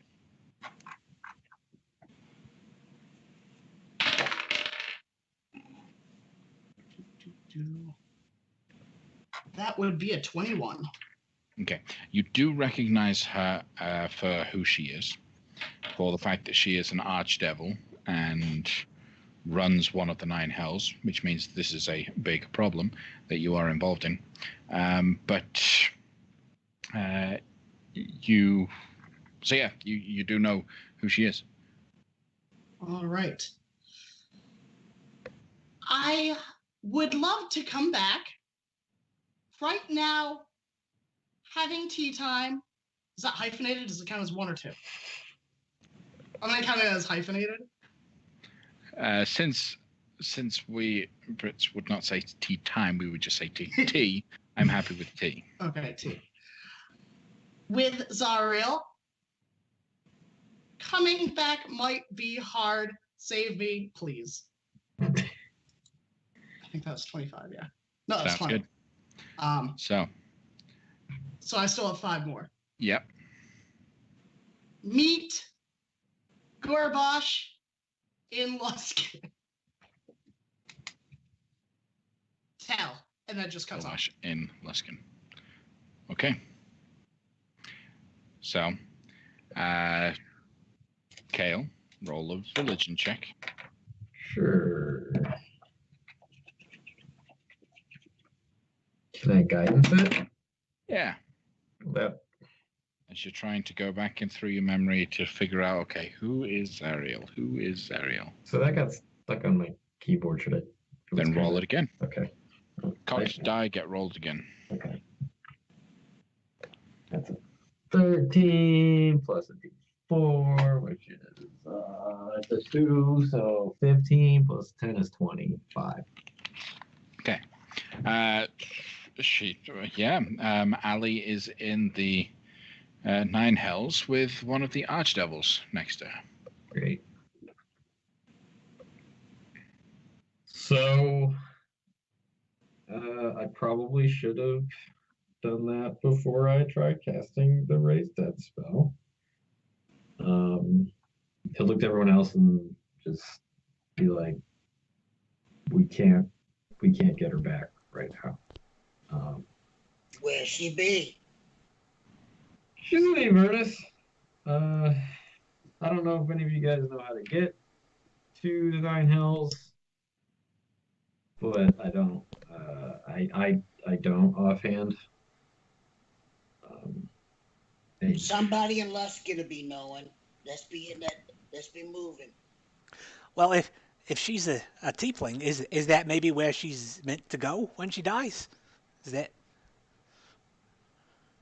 maybe. I mean, I don't know about the rest of you guys, but I didn't know her that well, so she could have been a worshiper of Zerial or something. But she did say, "Please save me," so I don't think she wants to. Oh, be oh yeah, that changes things a little bit. Yeah. Well, what we be waiting for? This be alley. Let's be moving. Did casting that spell eat up the diamond? Sure did. Nos is gonna turn around and scream at the sky. Ah! That's all right. We picked up that plate armor. I maraca'd it. Mhm. It's all made it up. We'll cash those in somewhere. And I would like to think that the Harpers kind of owe us a lot right now. Oh yeah, at this point the Harpers owe you a lot. So let's hold on to the body for now. Can And that fit in the bag too? no, I mean if you chop it up into pieces, maybe, but don't do that. I can't fix that. I'll wrap her up in her own cloak so that it just looks like I got a rolled up bundle on my arm. And yeah, I guess we should teleport off. We should probably start in where is the place? Wherever Dorathra was, because we know her. She was in Everland. So no, Dorathra was specifically she was the Or no, she was the town speaker of Tribor, right. and she led you to the city of Yata, where you got connected to all of this teleportation circle. Right. So you could go. You know that Yata is 2 days or so away from Tribor. Kale, but Yeah. before we pop off, what was that vampire doing on the ground over here? What's this circle? You're talking about the teleportation circle? So there's this one that the Harpers have, but he was drawing one right next to it. Oh, right. I don't know. Let me think about it for a minute while I roll a skill check, maybe. Mm-hmm. Roll. Roll an Arcana check. Makes sense. Let me just. Yeah. So that's And add a d4. Yep. 27. This person was definitely trying to create a teleportation circle to get to transition to another location. However, let me just double check the wording on the actual teleportation circle spell. I believe traditional teleportation circle does not allow teleportation between planes.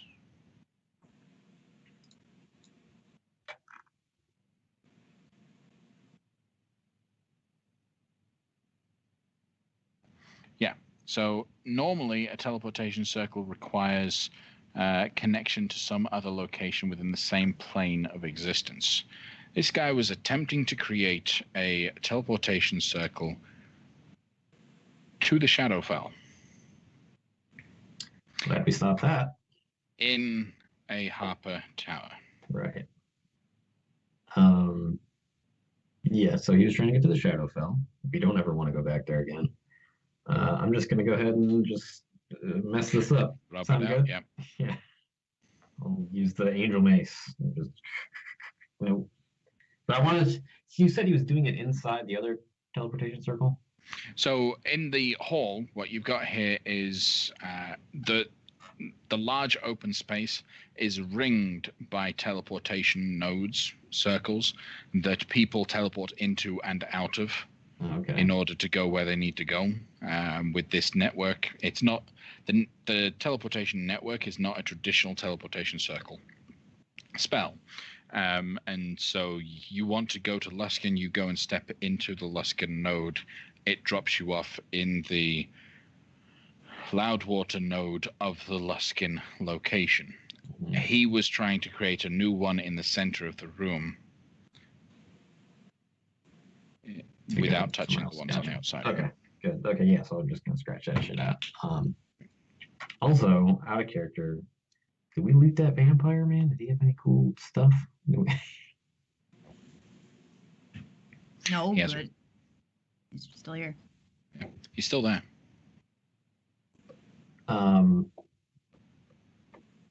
Okay, I mean, before we go, let's check. He seems to know a lot of spells. Maybe he has a spell book or something. Or... Did you notice him drop anything when his body dissolved, Wabo? No, I was just watching the flames. Yeah, He's a that's romantic that way. He's just waiting for the sunset, watching the vampire melt away. Breathtaking, really. Yeah, breathtaking. That's what I'd call it. Okay, well, All if right. you didn't leave anything behind, then let's. Well, no one checked. I'll go check. Roll an investigation check. That is 20. Okay. So you rumble around inside the goods that are here, and what you do notice is his cloak is still around. His body disappeared, but his cloak is still there. And the coffin that he was within, tiny little halfling coffin. It's very cute. Very nice. You rummage around in some of the pillows and everything that's under there, and you do notice that there is actually some stuff in there. It's below his pillow is a chest, about a 1.5 feet long, foot deep, nice big chest. Is it? I will. I'll try and open it with the angel mace. Like, Kale, what you find down there? there's a chest. I'm just gonna go ahead and open it without consulting anybody. So. Be careful, it might be trapped or something. So proud. You right try now. to open it, and it won't open. Okay. It is locked. Hey, Wampum, come down here and touch this chest. Make sure it's not trapped or anything. And you believe in me be trusting you. I mean, there's no trust involved. I don't know if it's trapped or not, and that's Well, why bring it up here. I don't want to touch it. 'Cause I'm frail and weak, but you are extremely strong, so Well, you'll probably be fine. Since you admitted that you elf kind is weak, yeah, I'll go on down try to open it. Mm. Okay. So you reach down. You're gonna actually try to break it open. Yep. Roll an athletics check. That would be a 21. 21? Okay. You break the lock. Just shatter it off. The thing creaks open, a little bit dented, but is nonetheless opens up. Inside is just a lot of shiny objects. Collections of items picked up in hundreds of years of exploration. You find some various different types of coin, all minted with different faces. And being a history buff, you would be able to track the minting of these coins back a couple hundred years. This guy has been collecting this stuff for a while. All in all, there is 1,500 gold pieces worth of coin. and loose jewel, which you can trade in and get all of that back. I'll take the chest and hand it up to Nos. Hey, me girl, grab this. Nice. There is also inside 3 vials of red liquid. They smell and look just like a potion of healing. However, a little thicker, a little bit more viscous, maybe more potent potions of healing. Mm-hmm. With the box still open, I'll turn it towards Lefcadio and be like, "Hey, take one of those. What are you trying to say? Take one of those." All right, I'll take one of those. That's all I'm saying. Just take one of those. Are any of those jewels diamond? Yes. In fact, 300 gold of it are diamonds.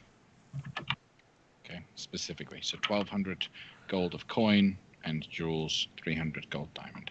And a single bronze figurine. Appears to look like a small griffin. Mm-hmm.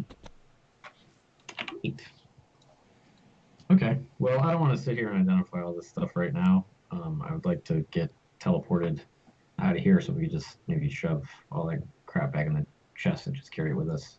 Where are we going? I would vote Neverwinter.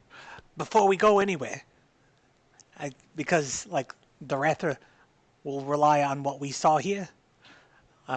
Do we have any idea where all these folks went? Because there's no bodies.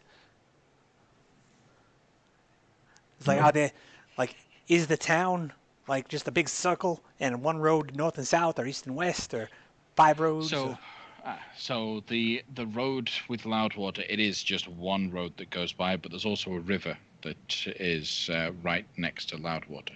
So you would look at all of the tracks leading out.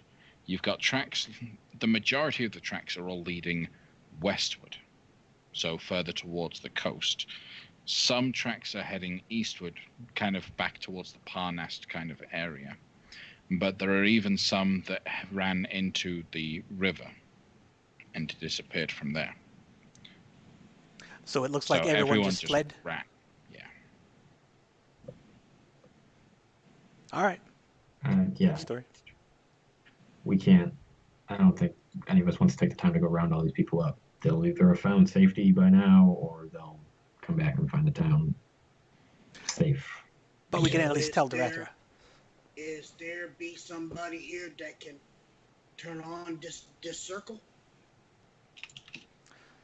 Yeah, Well, I think because we have the, the rings, right? Yes, we got the rings. Mm-hmm. So we should just be able to use it. Yep. Then. It's a DC 15 Arcana check, but I think you can just do that easily, right? I have a plus 14 to Arcana, so yeah. So guaranteed, Kale can get you through these teleportation circles. And where are you going? The teleportation network can send you to Waterdeep, Yatar, Everland, Mirabar, or Neverwinter. I would say Neverwinter is my vote, because that way we can tell the Harpers there to get the message out that Loudwater's clear, and then we tell them we cleared it. They'll help us with Ellie's body, and then we can go talk to Lord Brigadier. Okay. Just because we have a relationship with Darethra, would you mind letting her know via your magical sendings that we've taken care of the problem in Loudwater? Of course. Let me burn another spell slot right now. I'll cast appreciate it, another Mike. sending. I'll send Darethra and say, or was it Darethra that cared about this? Yeah. I thought it was Darethra Shendril. Yeah, before we landed, we sent a message to her saying, hey, we're in Loudwater. And she says, great, we've lost contact with Loudwater. So Yeah. So yeah, I'll send her and say, Loudwater, all clear. There was a vampire dead now. You're welcome. Heading to Neverwinter. Thank you. You have done a great service for us. We will forever be in your debt. I'll be in Neverwinter in 5 days. Tell her to bring diamonds. So, trying to think of one word way to say just in case, but you get the gist. She's letting you know that she'll be in Neverwinter in 5 days if you wish to spend the time to wait. Sure. And I'll Okay. relay that to the group. Durethra said she'll meet us in Neverwinter in 5 days if we wanted to wait there for that long. Well, we can always come back. Well, how long we got to bring Allie back?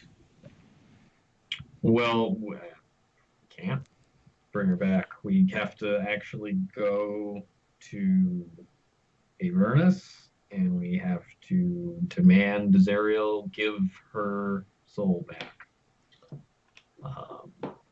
I hear that sometimes people make deals with devils. Should we try to go through that angle? No, we shouldn't. I mean, it's Allie. I mean, we got to do everything, right?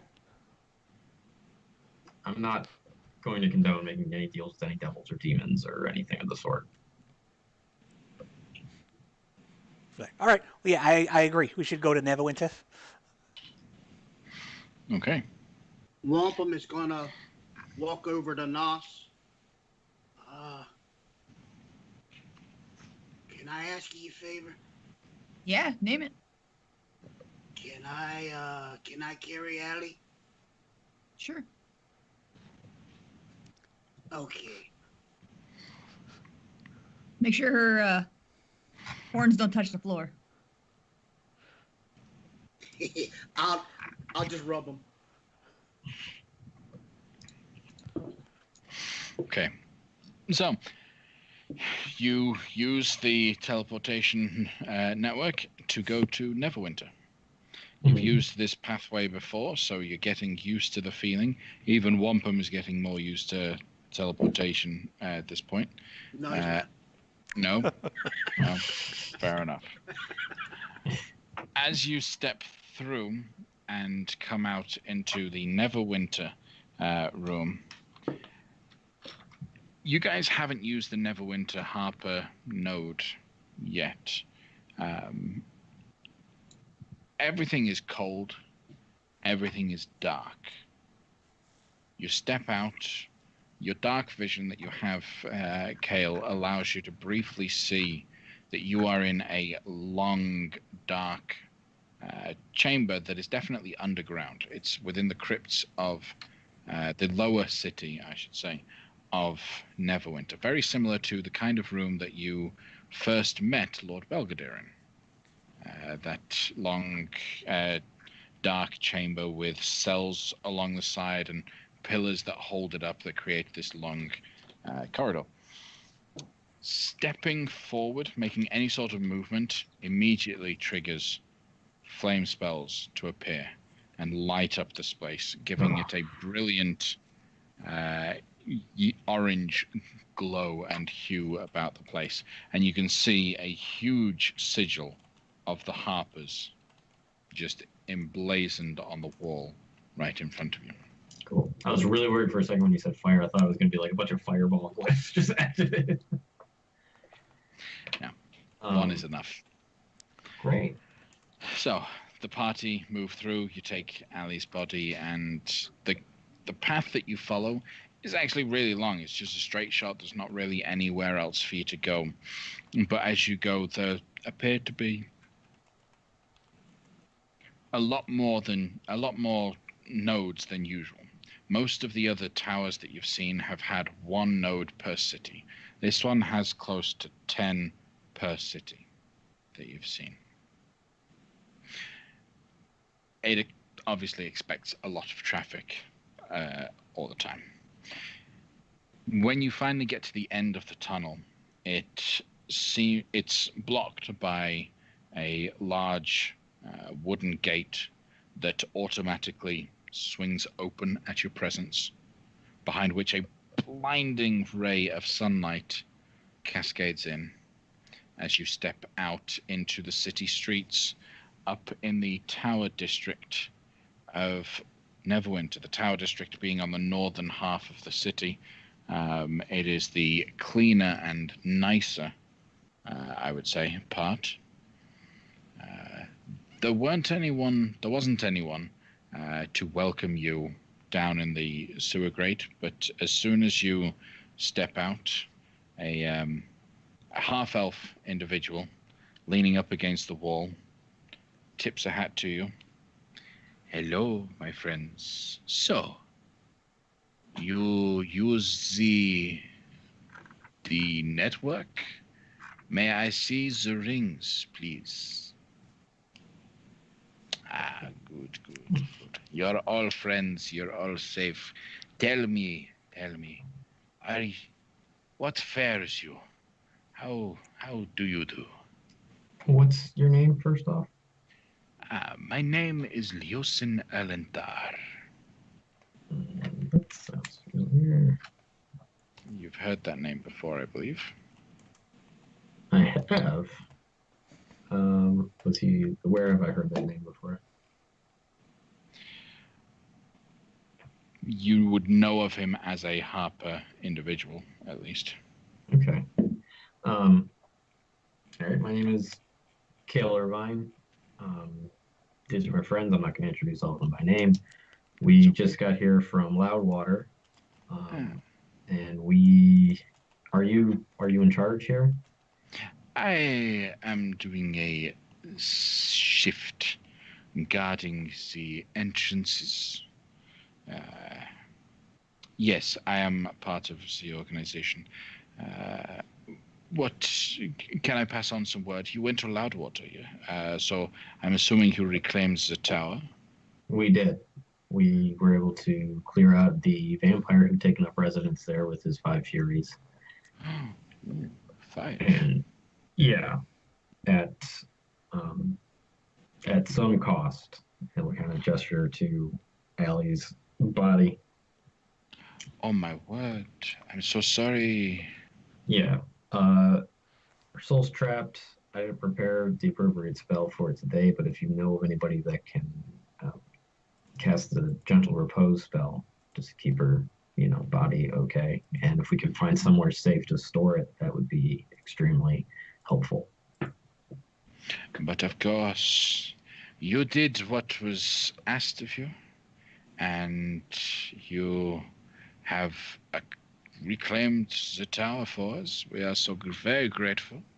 So what is ours is yours, my friends. You have earned yourselves the right to our renown.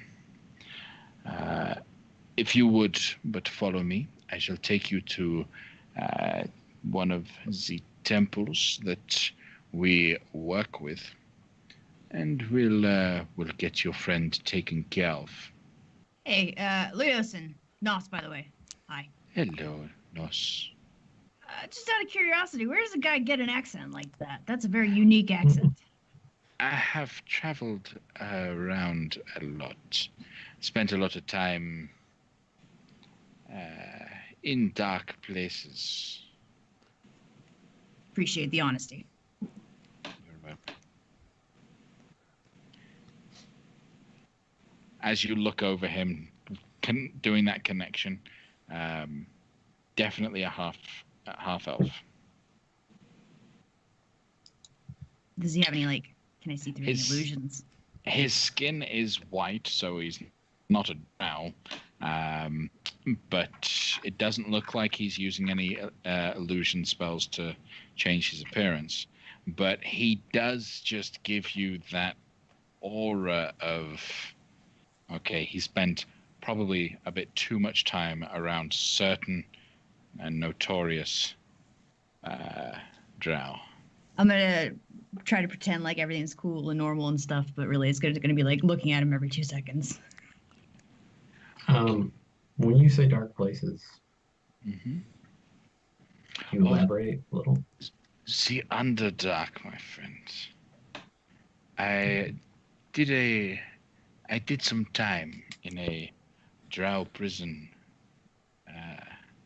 south of the surface.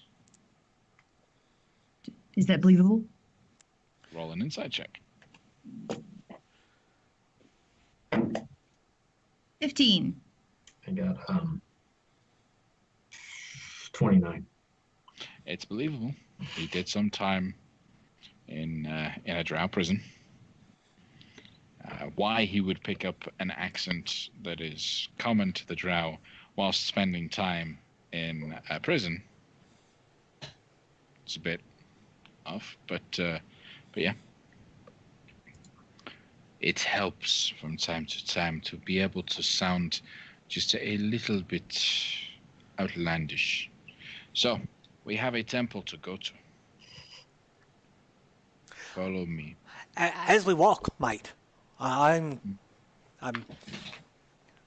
very impressed by your ability to travel into the Underdark and survive and come back. Yes.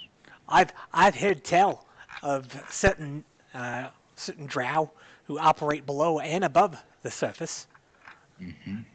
I think they're called Brogan Dearth or something like that. Have you or the Hoppers ever heard of anything like that?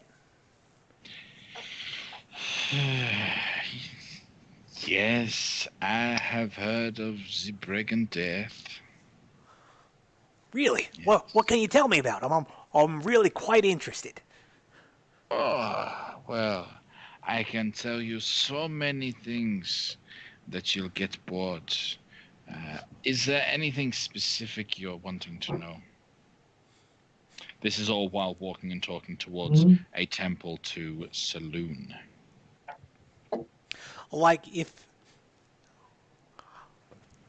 don't know what your experience was, but I could imagine a scenario that it would be quite useful for many organizations north of the surface to pose themselves as either existing members or folks who want to be members of this organization. Like, if I wanted to, for example, become a member of this organization, what would I have to do? I'm afraid, my friends, you must be a drow All right, to become a member of them. I make myself look like a drow. All right, how about now? You look almost perfect. The hair maybe make it a little bit more greasy and the eyes a little more bloodshed, but you are good. Now, let me hear your drow accent. So does it sound like your accent? Yes, it has a little bit of a to it.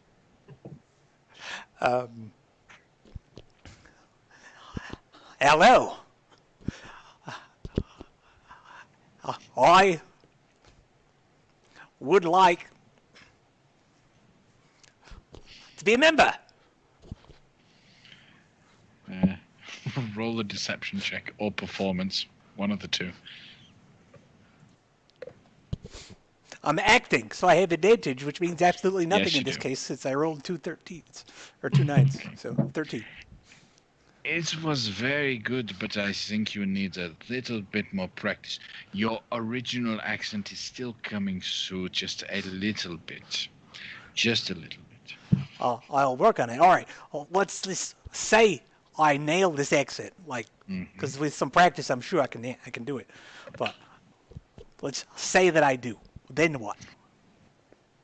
Then you must find yourself in a town where there is a representative of Brigand Death, and you must impress them. What does that mean? How do you impress the Brigand Death? Do you have to kill someone, or do you have to steal something? Or do you have to just Usually, do a really good accent? I think it's best you keep your uses of the accent to a minimum. But I believe performing an act that they would find impressive, such as a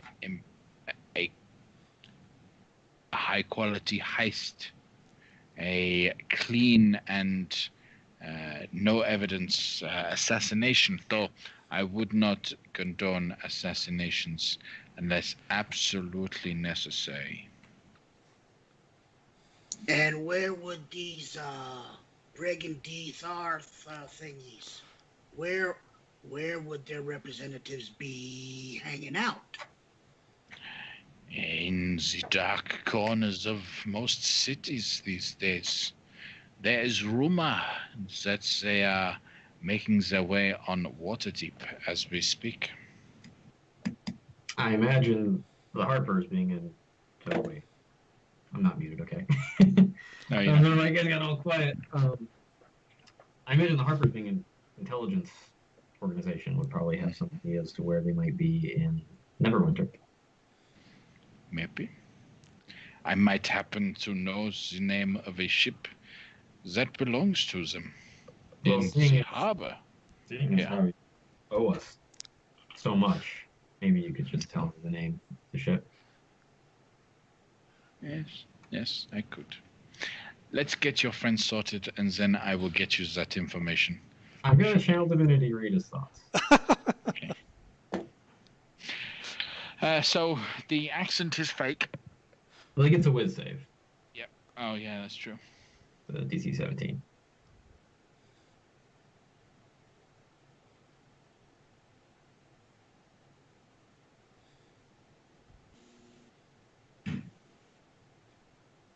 That's a 13, so he fails. Good. The accent is fake, but he kind of told you that he picked it up anyway. His thoughts immediately are, okay, I don't actually know, but I know the people that I could speak to that could get the information for them. Let's keep him going, let's keep him occupied, and I'll help him out. So I know that you know the name of the ship. Why are you being dodgy about this? And please drop the accent. It's driving me crazy. I have to keep up a persona just in case people are watching. What people? There might be maybe, I don't know, 10 or 15 people right now watching us all over the place. You never know. The Brigand Earth could be watching. So the reason you won't tell me the name of their ship right now is because we're out in the open. Yes. And that's in his thoughts.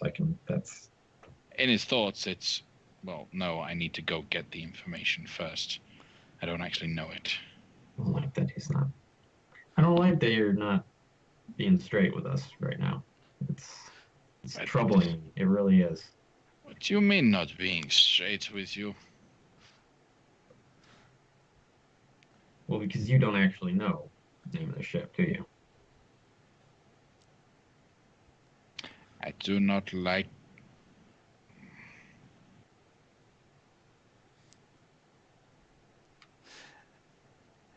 Technical difficulties. You did.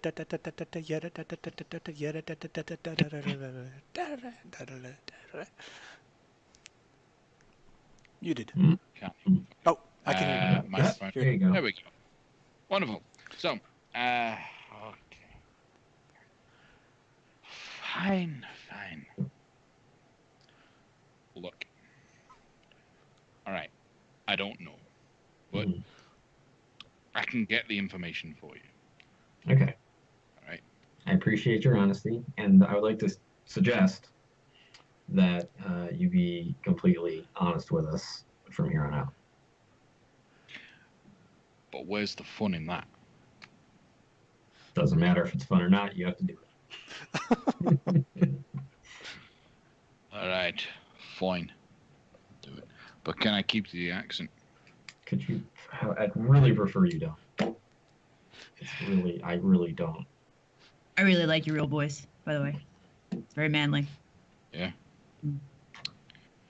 Well, perhaps, perhaps we can get a drink sometime, you and I. We can, Really? talk about accents and stuff. Okay. Cool. Yeah, I'd like to Right. get in on that too, because I'm all No, you're about not studying. invited. There we go. Just for At reference, about I was this like, time, he turns the corner and you guys arrive at the Temple of Selune. okay. Simple temple with all of her imagery everywhere. There is a single female priestess, long yellow robes, who is performing prayer by herself. When you approach, she cottons on immediately that there's a dead body being carried in, and Leosin is leading it. Mhm. So she rushes over. Oh no, Leosin, what happened? He looks back at you, kind of shrugs his shoulders. She dropped at the hands of a vampire. What's your name first? Who are you? I am Priestess Alaria. And I'm a friend. Kill will kind of look at Leos and he'll just not kind of look. He'll look at Leos. Ask is she a part of the organization? Yes, of course she is. Okay, and he has to tell the truth because he's suggestion for 8 hours. Yes. Okay. Was the suggestion to speak in his real accent too? The suggestion was just to be completely honest with us, so he could interpret that as having to use his normal accent. Because that's Yeah, I kind of guess a form of dishonesty, but I guess that's up to him. fair enough. Right. Yes. She's a friend. Yeah. Okay. My name's Cale Irvine. These are my friends, including her. He'll say, pointing at the dead body. He'll say, as my dwarven companion here said, she fell at the hands of a vampire that had taken over one of your towers. And we disposed of him for you and cleared the tower out. So if you could help us out, that would be great. We need somewhere to preserve and store this body because we can't get it back right now. All right. We can take care of that for friends, for members. Okay. The safest place that I can think of would actually be to place her body inside one of the crypts. Actually bury her. Would I know if that might turn her into a vampire? It's too late to turn her into a vampire. It has to happen that night. Okay. There's no chance of Allie being a vampire anymore. All right. Kale, I was will it that perform the other? necessary rituals to keep her clean and safe for a time, but I think a dead body would be less suspicious inside a crypt. Are there any crypts that are hidden or that have wards on them? We, funnily enough, we have some prepared for situations like this. Perfect. Lokata, you were going to say something? You mentioned before some other spell you wanted to cast, Anna. Yes. Do you happen to know the Gentle Repose spell, ma'am? I do not have it prepared right now, but I can prepare it for the morning. And as long as I believe it should be fine to do so tomorrow. All right. Then yes, we'll need that too. Okay. Then that will be taken care of, and the Harpers will take care of it, right, Leosin? Yes, of course. Laria, we got it. So, Yeah. what else can the Harpers do for you? I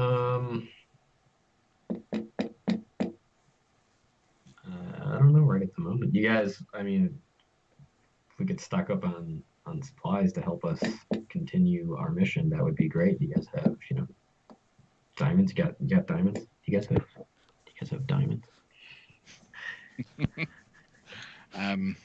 Not, not, not myself. Not off the top of my head. But we can try and find some. It is a bit above my pay grade, though. You see, I can't really I can get you some stuff for free, but I can't really requisition diamonds. Who can?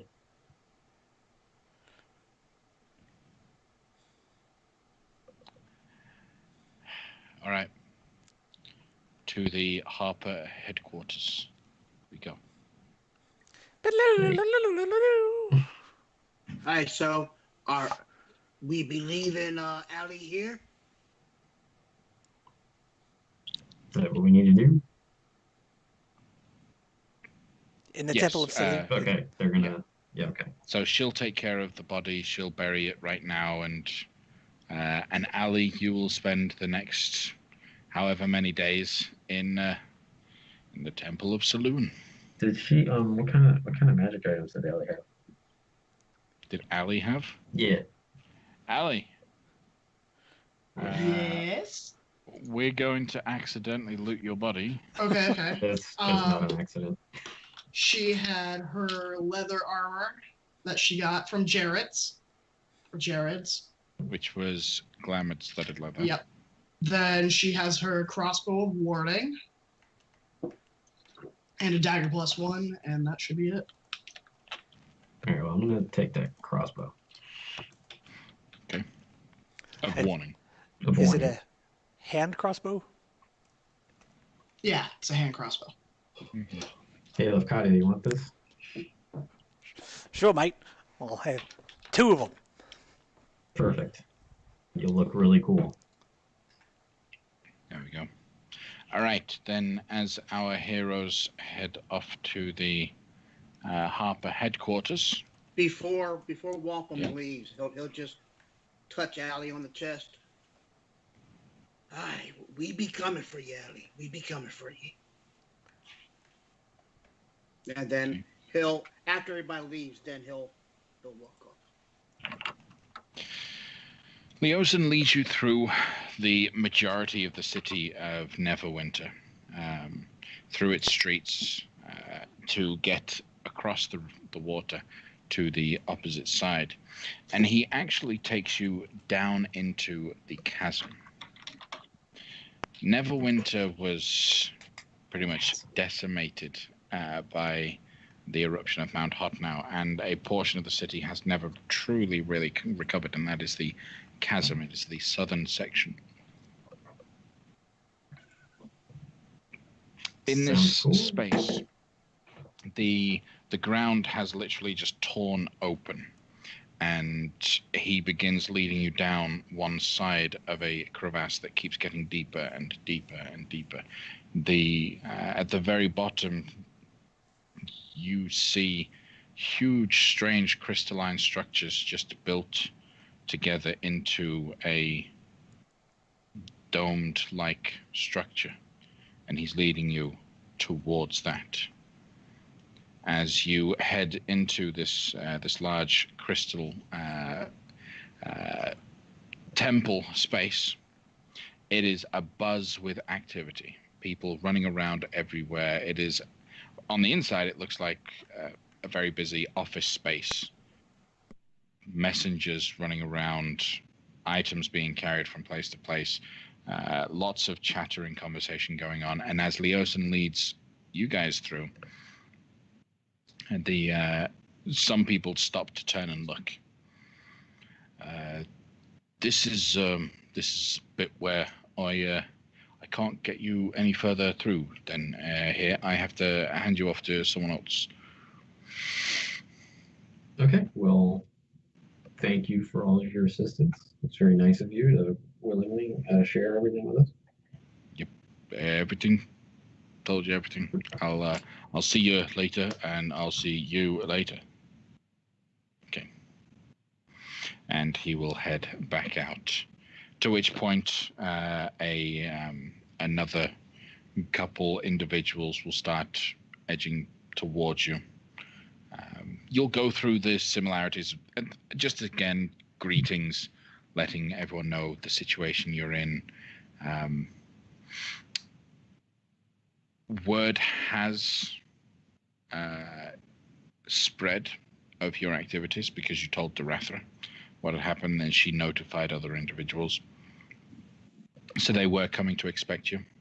And while you can requisition some goods and services, they've also got guest quarters reserved for you to rest, recuperate, and just relax in. The barracks is fully kitted out with everything that all races would need. They've even managed to get themselves a small cask of Thunderbelly ale. Just a small one, just a single small cask. But the party will go there and rest, recuperate, and resupply before continuing on with our adventure next week. So join us next week as we continue to delve further into this storyline. Why is Zariel involved? How is she involved? What's going to happen when the party finally meet up with Belgadere? Is he going to finally pay up his side of the deal? What's going on with the Shadow Dogs? And will we make it to Luskan? Join us next week. Good night. Thanks, everybody. Bye. Bye.